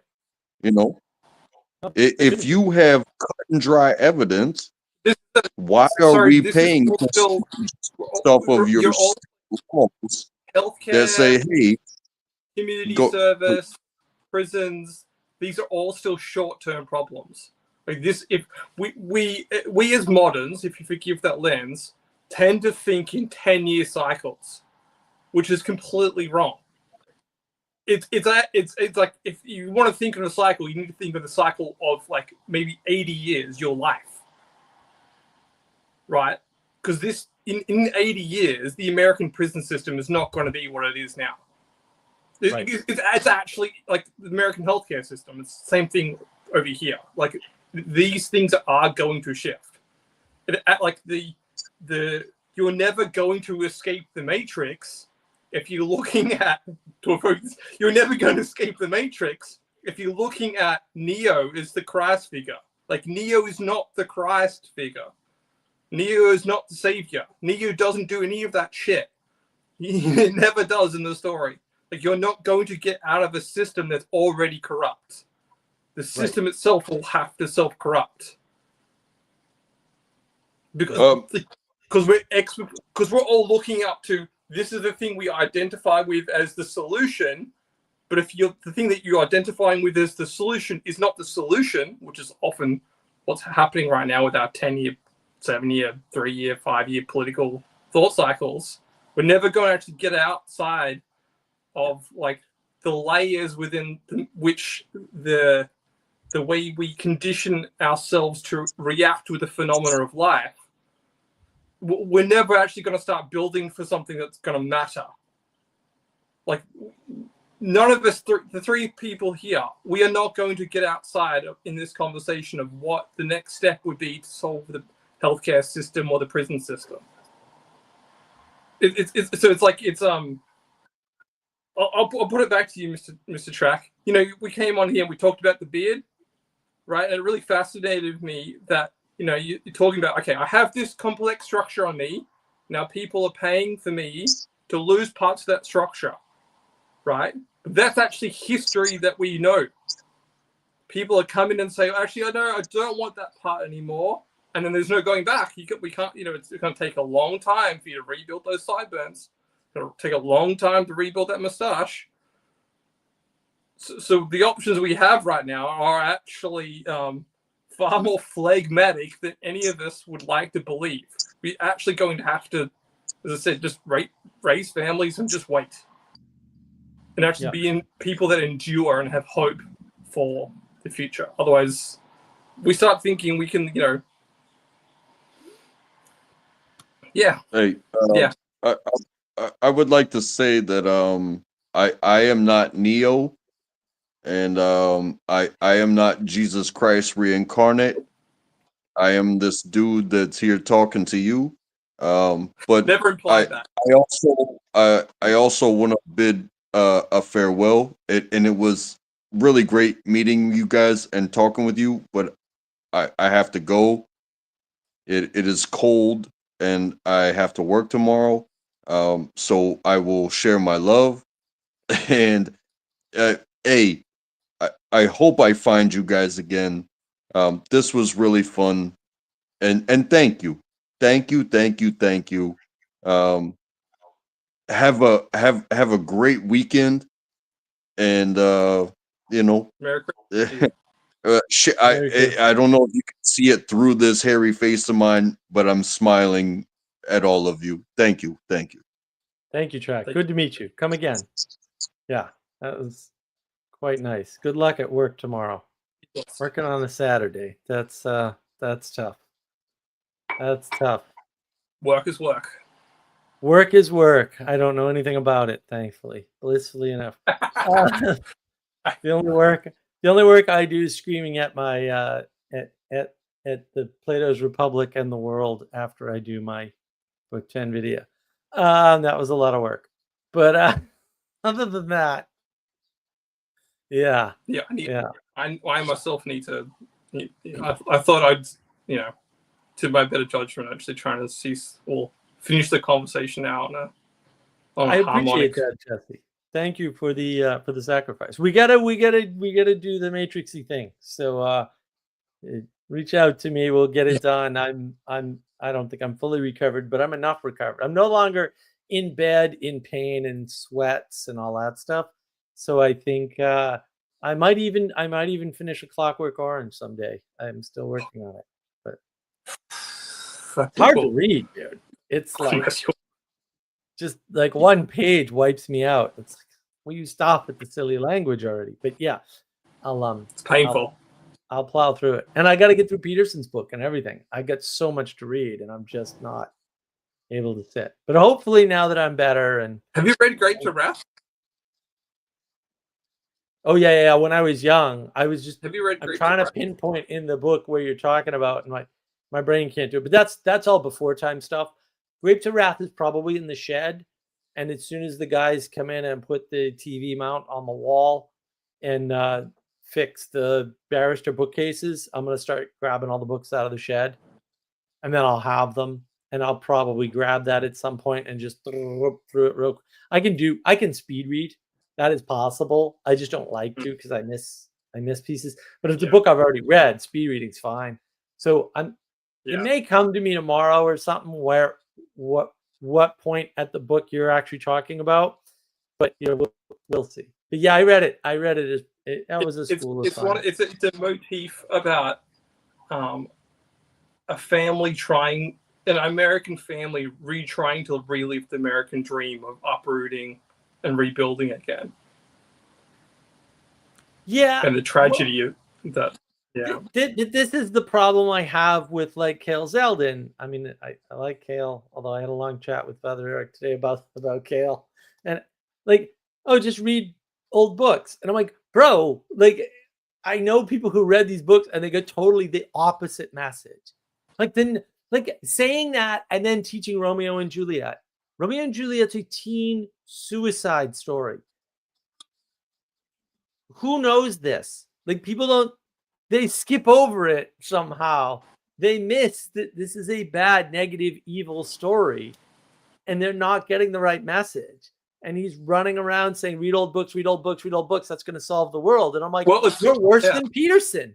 You're worse than Peterson. At least he's got lectures and is trying to build community. And you're telling people to read books they can't possibly understand. And I can't recommend they go to school because a bunch of people I know got this stupid book put to them in school. And I don't know what they read. They didn't read the text. I know that. Like, I have it. I can point to it. I did in 2 videos. It'll be 3 soon. That's coming out on Wednesday. But like, and it's not even that they didn't read it. It's like, oh my goodness. When you understand the end of book 10, it's over. Like, it's over for this reading books is going to fix a problem thing. I'm like, you have to be high. Teaching books, having professionals and experts talk about books isn't even close. We're so far off. Knowledge. Not one. It's all knowledge. It's all knowledge. It's all knowledge is the highest property. You just need more. You just need more propositional knowledge, and then you'll somehow magically emerge the poetic to inspire you, which is not going to happen. You're right. I mean, it's all age of gnosis, but I mean, it's just like the end of this book is so mind-blowingly like. And I kept thinking that it ended at the story, and it actually doesn't. I made a huge mistake there, and I know how. I say it in the video. I'm like, oh, you'll understand how I made that mistake once I'm done with this video.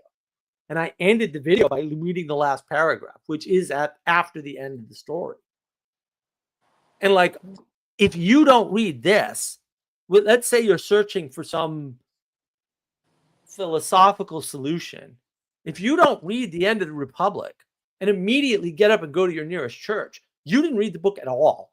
Like, your reading comprehension skills are actually -1 billion, and you need to never read another book on your own again of any kind. I don't care if it's Go Dog Go. Like, you're all finished. It's over for you. You've missed the most important thing ever that could be. Like, you're done. You're finished. For me, the problem exists. The secondary effects. They're stepping back and going, can you tell what is a tragedy and what is a comedy? Because in the 90s, with Romeo and Juliet, what was commonly known as a tragic story, a tragic romance, somehow gets twisted through, let's just not say who, why, when, how, why, but it kind of gets twisted back into the comedic end, which is the things worked out for the best, or things worked out in a happy way, or things worked out in the way that they should be, because comedies, have that strange. It started before that. Yeah, it started before that. You mentioned that, so I thought that's because that also ties in with Wicked, right? Wicked comes around the same time. No, we know the true purpose of Wizard of Oz. Started. The Wicked doesn't even work. That's the funny part. Like, it doesn't even work. Like, the story they're trying to tell fails. I'm like, oh my God, do you people not? But they don't. And you just go to storygrid.com. Go check out. Go check that place out, man. Like, it's bad. These people think you can apply a spreadsheet to writing. And I think we should literally, and I'm zero joking, burn them at the stake publicly now. And I do mean now. This is an affront to everything good in the world, is to reduce writing to a spreadsheet. Oh my God. Or even reduce like fixing writing to a spreadsheet. I can't think of a bigger crime in the universe. I can't. Like, I'm just verklempt about the whole thing. These people are horrible human beings. Like, this is atrocious. Why are you doing this? Your descriptions of stories are so wrong. I don't even recognize what the hell you think. You say you watch The Matrix. Bro, your description doesn't match anything in that movie at all. Like, I read it to people and I was like, does this ring a bell? And no one said The Matrix. No one said Harry Potter. I forget what the third one was that I read. No one. I was like, okay, then there's your blind test. These don't match those movies a little bit. So, yes, yeah. So many. Thing is, the formula doesn't actually work. That sort of hero's journey formula, it doesn't work in the way that most people believe it works. Let's say it that way. It works to do something else. There's no such thing as a hero's journey. That's what Campbell's talking about is garbage. The hero's journey is not about the hero. No, there's no hero's journey. It's garbage. You are born a hero, which is a demigod. The category of hero's journey. No, there is that category of story doesn't exist. You are born a hero or not. Period. End of statement. No, you do not develop into a hero ever in literature. That's never happened in any story until maybe the comic book. Yeah, which is very telling indeed, right? It's the Batman story, right? Because even Superman is born a hero. He's born that way. This garbage, this equality doctrine garbage, that you could still do a heroic thing. That's different. A heroic act is different from being a hero. And we lost that. So we've lost all of these skills of differentiation and all these skills of telling good from bad. And this is all wrapped up in intimacy crisis and poetic way of knowing. All of it. And that's where the problem is. And people don't want to accept any of it. Like, you think it's bad now. Wait until they figure out what I'm really saying. What I'm saying is you were born at the bottom and that's where you belong and you need to suck it up. Because that's what I'm actually saying. Because all of these people were born at the bottom and they all think they weren't. And they're yapping up a storm. And the distributists and local distance and these guys, I mean, they're just making shit up, man. And they don't know they are. They think they've got valid systems. And I'm like, oh my God, you're just manipulating language and coming up with clever little connections that aren't real and can't be manifested. And then getting upset when they don't work, but being happy when you can fit things into them. Like, this is the worst form of mental masturbation. I mean, this is sophistry 2.0, man. Like, and you can't even see that. It's like, oh my God. Like, it's just worse and worse and worse and worse and worse.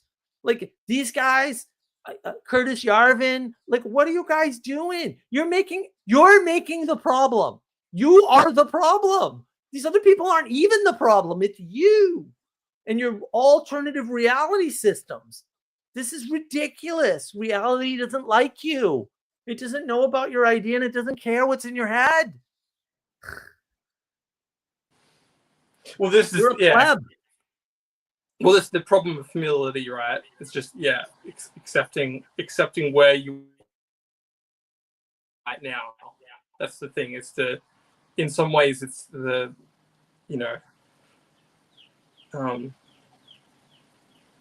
potential's only reached if you actually start working towards something. And so what's the common, I guess what I'm trying to say through the framework's probably better than the category of hero's journey. The framework of the hero's journey says that only if you can, inactualize your potential, but they actually skip the fact that something has to happen in order to trigger that in the hero's journey. And no, Plato tells you can't. The opportunity space for you to actually be triggered into being a hero is so low that it almost doesn't exist. Plato tells you can't. Yeah. Plato tells you can't ever under any circumstances. No, I'm trying to space for the divine to actually, go, hey, that thing you've been thinking about doing for 20 years. Well, that's actually the thing you need to be doing. For instance, right? You have to leave a space for the potential to be actualized. But see, heroes are separate of all of that. Well, what you're talking about is the protagonist, antagonist outline of a story.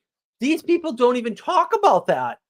And then they have to have heroes and anti-heroes because they're not using a rich enough language, which was the language I was brought up on. It's protagonist and antagonist, my friend. Every story has that. Oh, you know what? Every story doesn't have a hero. In fact, almost no stories have heroes. Heroic stories were always called myths. Every single heroic story is a myth. It's part of a mythos. Why is that? Oh, because it's a different category. Why is that? Because it's not about human beings. That's actually how it worked. Where did these people go to school? That's why when everyone's like education, I'm like, well, what are you even talking about? How did you get to this with writing? I don't know where you learned this from, but my God, like whoever taught you this should be shot. This is criminal. How could you leave this out? And then now you can't even talk about stories because you think it's a hero's journey. It's no hero's journey. Heroes go on journeys, usually because the gods make them, by the way. Even Plato knew this. Like, where are you getting this nonsense from where you self-actuate? Like, that never happens in any story, in any writing of any kind, in any piece of literature that you've ever read, because it's never been written down. I don't even know what you're talking about. You're living completely in your head. This is nuts. This is nuts. And Campbell didn't understand his own work at all. And that's obvious. Like, why did we miss this? He's an idiot. Like, seriously, stupid. Listen to his Moyers conversation from PBS from back in the 70s or 80s or whatever the hell it was. He's talking about Star Wars that he consulted on, and he gets the explanation wrong. And I'm like, dude, it's not even right in your system. It's wrong. Where did you get that from? What are you talking about? That's how wrong he is. He doesn't even remember his own system. The guy's a nutbag. He's a crazy person. Hero journey. Anyway, Esalen Institute. Anyway, different conversation, maybe better offline. If we're going to talk about heroes for like 2 minutes or something, if we look back, because you're going to pull me in, I know you'll pull me in. The Iliad, right?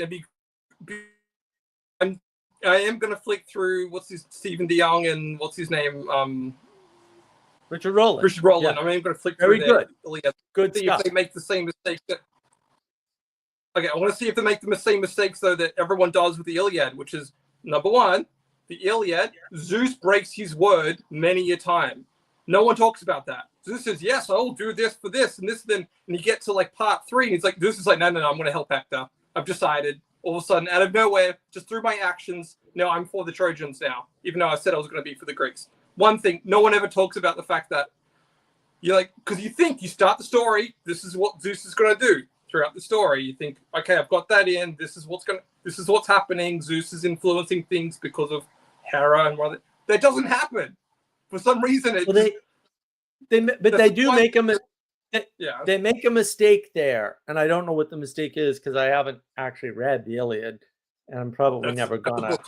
That's a book club I will show up to because I'm almost finishing it. I'm not doing it. Not doing it. Your Plato rage is now my Iliad rage. If you want to, it's the same. I get it. But Roland said in this latest episode of The Great Tales, he said that it's weird, right? And he got backed up on this one. When Zeus says something, it's almost as if once he says it, it has to happen. And so fate is his speech. And I was like, well, that's not really consistent with the fact that he changes his mind on who he supports. So I'm not saying he's wrong. I'm saying that we need some added detail there to determine if he's wrong or right. Because to your point, Zeus goes back and forth in the story on not only him, like all the gods do. They keep going back and forth, and it's not clear why. Also, right? It's just the book actually does this really strange like meta thing where it stops you at the start of a chapter and says, by the way, there was this great wall that used to be here that the Greeks built. Like it's literally like the Deadpool fourth wall break. It's like, by the way, this is thing. It's 3 pages or 2 pages, depending on the edition that you have. And it goes on about this wall and it builds, and it was a natural wonder. But then Poseidon came and changed it all. You're like, wait, what? No one talks about the fact that like the Iliad has a fourth wall break moment. Like, right. So that means this whole idea of we've invented this new thing called the fourth wall break, haha, Deadpool, is not original. This is like no, it's not. It's all like that. Yeah. They already did this, and then there's other problems with the Iliad. Like the modern telling of it is that it's all about Helen of Troy, complete horseshit. She's barely in the story. None of the characters are actually motivated by her. That's the Wolfgang Peterson movie, which is a great movie, but it's a completely different tale. It's historical revisionism. We've talked about that, kind of. But yeah, there's so many things. You know, Achilles is not actually a part of the story for most of the Iliad. He's like basically one fact that he's like, oh, I didn't get my girl, and so I'm just gonna sit here and be like, the leader made a mistake and offended me, and I'm not gonna do anything. I'm gonna sulk. Yeah. Right, but he's not a hero. He's not a hero. He was born a hero. Right, but that's why you need hero anti-hero pattern if you don't understand that a hero is just a condition of your birth. And that protagonist and antagonist is the way to think about characters in a story, and not hero and not hero or anti-hero or whatever the hell. That is not a way to understand a story. You can't, if you put hero in a story and you don't understand that that is a birthright that was given to you by virtue of birth, or like very occasionally by divine intervention, but it's always divine intervention. Like it's never not divine intervention. It's never Batman ever, right? If you don't understand Batman's not a hero. You can't understand how stories work at all at any level. Like your ability to understand stories and storytelling is now 0 or negative -1 billion or something. Like you're all done. You can't understand stories. It's impossible for you to understand stories if you don't understand that heroes are born by divine or created by divine intervention. Like you have to understand that. And then almost all of those stories with heroes are mythos, which is a whole different thing for a reason. And I think the thing that people miss is that nobody wants to be associated with the Greeks. Everybody wants to be associated with the Trojans. And that's why it's important that Rome is founded by Troy, because the Greeks are sneaky bastards and they're unprincipled. And that's actually really important. So I find it ironic. They're North Macedonians, but that's just another. I find it ironic that the orthos are all over this. I'm like, you do realize this invalidates the Greek church entirely, right? And of course they don't see the irony there, which I think is interesting. Like, what the hell is going on? Like, I don't understand. Right. These people, they don't understand story. And that's the real problem, is nobody understands story. And people are talking about story and they clearly don't understand it. And they're going on and on and on. And I'm like, no. You guys need basic skills, really basic skills. You need the poetic way of understanding the world. And then you will never deign to try to reveal a story in the way that you're trying to do it. Whether you can or not, you'll know better. You'll know better immediately. Which maintains the fourth wall break, because there are times in which you should break the fourth wall. It's just never in, we'll say, modern storytelling is that been appropriate. Not once. And that's because those authors are terrible and they don't know what they're doing. And they're trying to be clever. And that comes out, and thank you very much for this, Jesse, in the preface. Like, I don't even need to read Clockwork Orange. I read the preface. I know everything about the text already now. Like, that thing was amazing. That guy really, that's good lit crit. Like, because he's not talking about the story for the most part. He's talking about the conditions under which the story was written and corrupted at every single opportunity. That Clockwork Orange story is nothing but pure freaking baseline monetary corruption from start to finish. The movie, everything. And it's just this tale of selling out and selling out and selling out. And I'm like, this is great. This is the best. That preface is the best story ever told. Right there. Forget about every other thing you've ever read. That preface, I forget who wrote it.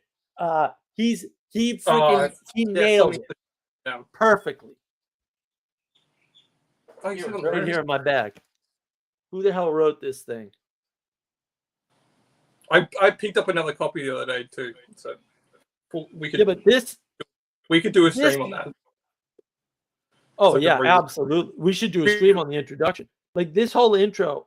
I don't remember who. It's not in here actually. Who wrote it? It's in here somewhere. I just don't know where it is. Like, the guy who wrote the introduction now, man. Like, the Penguin edition. The Penguin edition, right? The Penguin. Yeah, the orange book. I mean, he just he nailed everything about what's wrong with the book.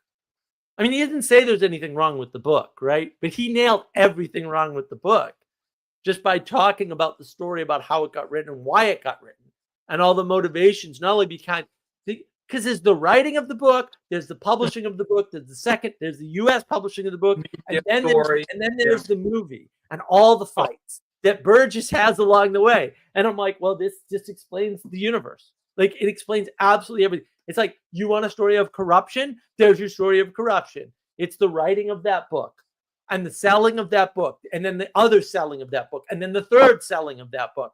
That's just the tale of how corruption just spreads. And then what's remembered from the story, which is the film, which is a completely different thing altogether. It's this hybrid. Again, it's hybrid. There's three things going on in the movie that don't actually work together, but works in the book, but doesn't work in the film so much.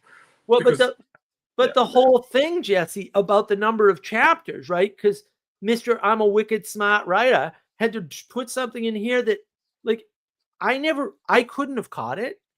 The 21 chapters thing. I'm like, what do you mean the 7 ages of man? I don't even know what the hell you're talking about, bro. And that's supposed to be part of the book. And I'm like, and that's a fourth wall break, right? You like, oh, the message of the book is contained in the structure of the chapters. Go away. Like, stop. I wouldn't have gotten that. And then that's what corrupts the publishing in the US, and it's not clear why, right? It looks like it's his panic. It's just a made-up thing on his part, why he drops chapter 21. And then that screws the movie up. And it's like, well... that again, but yeah. He's all being too clever for his own good and selling out for money. And it's like, dude, you're too clever for your own good and you're selling out for money. And now you get this wackadoo book. It doesn't make any sense. And it's all to deal with his own personal trauma. I'm like, oh, he's a freaking philosopher. Clearly, that's all they ever did either. Just deal with their own personal trauma. Oh, that's fantastic. I can't wait to actually go through the tale. I'm a good way through it, but it's hard to finish. I'll get all the way through it. There's a lot there, especially because I think it was easier for me to read because I already knew the film so well because for multiple reasons. So it made the book actually go, oh, okay, this is what's actually going on. The film is just that tale. That's actually a classic thing in the '60s. There's a psyop. Anyway, I don't want to get too conspiratorial, but these things, cultural events have happened where that you obscure something so it decontextualizes its reference in order to propagate an idea or a belief or an attitude or a way of seeing the world to enact you to do something. Now that can be, Coke, just appearing in films, and you're like, yeah, okay, I'll drink Coke more than Pepsi because, Transformers is funded by the Koch brothers or something like that. It's yeah. These things, they do happen. You can't just leave them be, but also you can't make too much of it. It's very tough. But influence is real. Yes. Well, thank you. It's hard for me to say this because people actually think going off on a weave, but I think I got it last night when I stayed up. I was like, okay, dominant hierarchies, it's a very triggering term, but it's true. We actually, if you're a Christian, you do actually pray the dominant hierarchy, by the way. Sorry to trigger people. And then I was like, okay, once I was like, okay, that's fine. Therefore, my thing that I've been trying to wrestle with for the last couple of years kind of fell into place last night. Oh, good. Okay, see my tweets, but yeah, there's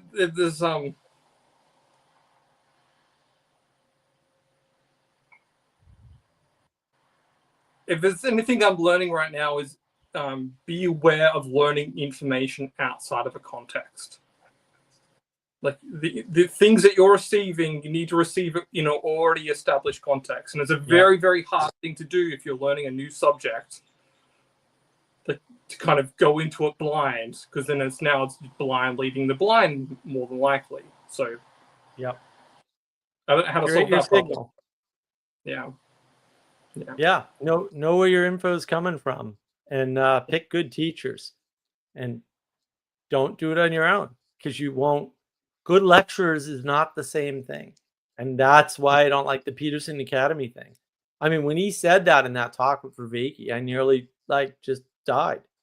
I was like, "What happened to Peterson, man? This is not a solution. It will make things worse, though. So I'm not a fan." Like this is gonna exacerbate the problem. And yeah, I mean, Sally's got it right here. Yep, out of context info is dissection and or entertainment. Yep, that's right, Sally. That's exactly correct. Entertainment is containment. Yeah. Well, and we're taught by postmodernism not to pay attention to containers, not to pay attention to frames, to add our own frame. And it's like, then you wonder where we get this weird hybridization where everyone's trying to force their own freaking version of the world into the world. And it's like, well, that's where it comes from. That's why you shouldn't give it any credit. You shouldn't say there's any good in postmodernism. I can prove there isn't. But aside from that, it wouldn't matter. You shouldn't give it any credit. It's bad. There's no good in it. Yep. Okay. I gotta do other things today. Go do other things, Jesse. It was great to see you. Thank you so much. Okay. Bye. See you. Sally Joe. Oh man, I've wasted so much time trying to quote figure out I don't even know what anymore. Well, this is the problem. We've been told we can do this, and we've been lied to about it. You can't do it. And that's the problem. You can't do it. I'm sorry. They lied to you so they could control you, and you're falling into their plan by believing you can do it, and you can't. That sucks. Psyoped by yourself. for believing something you wanted to believe by people who were going to use you all along. Doesn't that suck? And then we get real reality, people getting shot in the streets. Yeah, well, guess what? We're just getting started, bro. Sorry to let you know, it's going to get a hell of a lot worse. It's just the pattern. It's right there. I said this 4 years ago. Like, there's a solution here. It involves taking out a certain number of people, though, and no one wants to do it. So we're going to go down a bad path. It's going to take a lot more deaths now. It's like a train. Once it's off the tracks, it'll run faster and faster and faster. You should crash the train early. We didn't crash the train early. And every day we wait to crash the train, it's going to get a lot worse. Pardon away. Going to get a lot worse. A lot worse. You know, oh, forgive people and don't take them into prison when you said you would. It's going to get a lot worse. And that's what's causing the worseness, our unwillingness to do the hard thing. And hard things are here. And hard times are going to get a lot harder if we don't do the hard thing we know we need to do now. Because it's going to happen. It's just going to happen with a lot more innocent casualties. Sorry. But like, you just got to deal with the harshness of the world, and you got to take control of it, or the harshness of the world will take control of you. That is not something you want. All right, 3.5 hours. I'm good. I think everybody else is good. I don't see anything in the comments other than Sally being happy to see Jesse. I was thrilled to see Jesse. I can't wait to do this Matrix thing. Hopefully we'll get to it here in December. I don't know that we'll get to the video in December, but Jesse and I have a lot of work to do before we go there.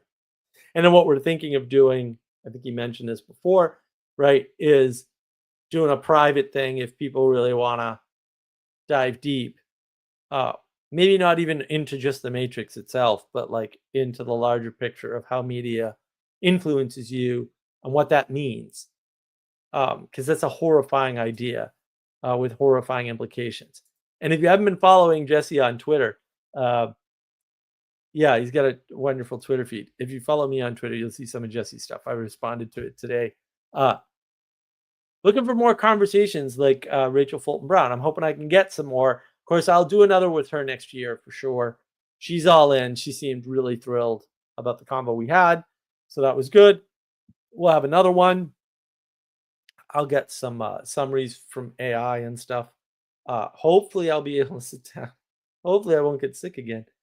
I'll be able to sit down and do some writing. No more organ infections for me with any luck. And now that I know what's wrong, I can go back to taking really good drugs, I hope, over-the-counter stuff. And maybe I'll go see a SIRS doctor in the new year here and get the SIRS stuff done. But I want everybody to have a good week. I don't know what the topic will be next week, but I'll try to pick a topic for next week and no Muppet madness. Be a little more structured. Like, subscribe. Let me know what you liked and didn't like about this stream so that we can do more. Tell people about the Rachel Fulton Brown thing because it was awesome. And intimacy crisis is my favorite topic. And now I got somebody to talk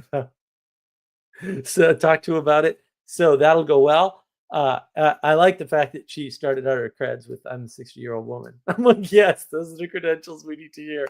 These other credentials are irrelevant. So I hope everybody sort of understood. I'm gonna do more of this tying together stuff because people like the Rachel Fulton Brown thing, and boy, we were tying a lot of stuff together. So if you didn't see the thread in what I was saying, because some people didn't, fair enough, but also there was definitely a thread there. That's what you need to follow. And if you can't, that's okay. But then you're going to have to do a lot of the trust thing. Like, take my word for it when I say things, even if you don't follow them. Because maybe you can't follow them, and maybe that's my fault even. I don't know. I don't care. It's not relevant. What's relevant is that we all be better, right? We need to do the right thing, not for ourselves, right?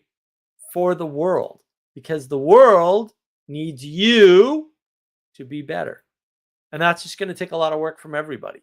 So let's do that work of being better and ask other people how you can be better, because you don't know. You're a Muppet. I'm a Muppet. We're all Muppets.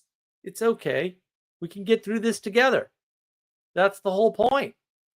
So look, have a great week, everybody. I'll see you next Friday. Maybe before then, if I can set up a live stream or something before then. But in the meantime, have a wonderful time. And look, for anybody I don't see before Christmas, Merry Christmas. But hopefully you'll all be here.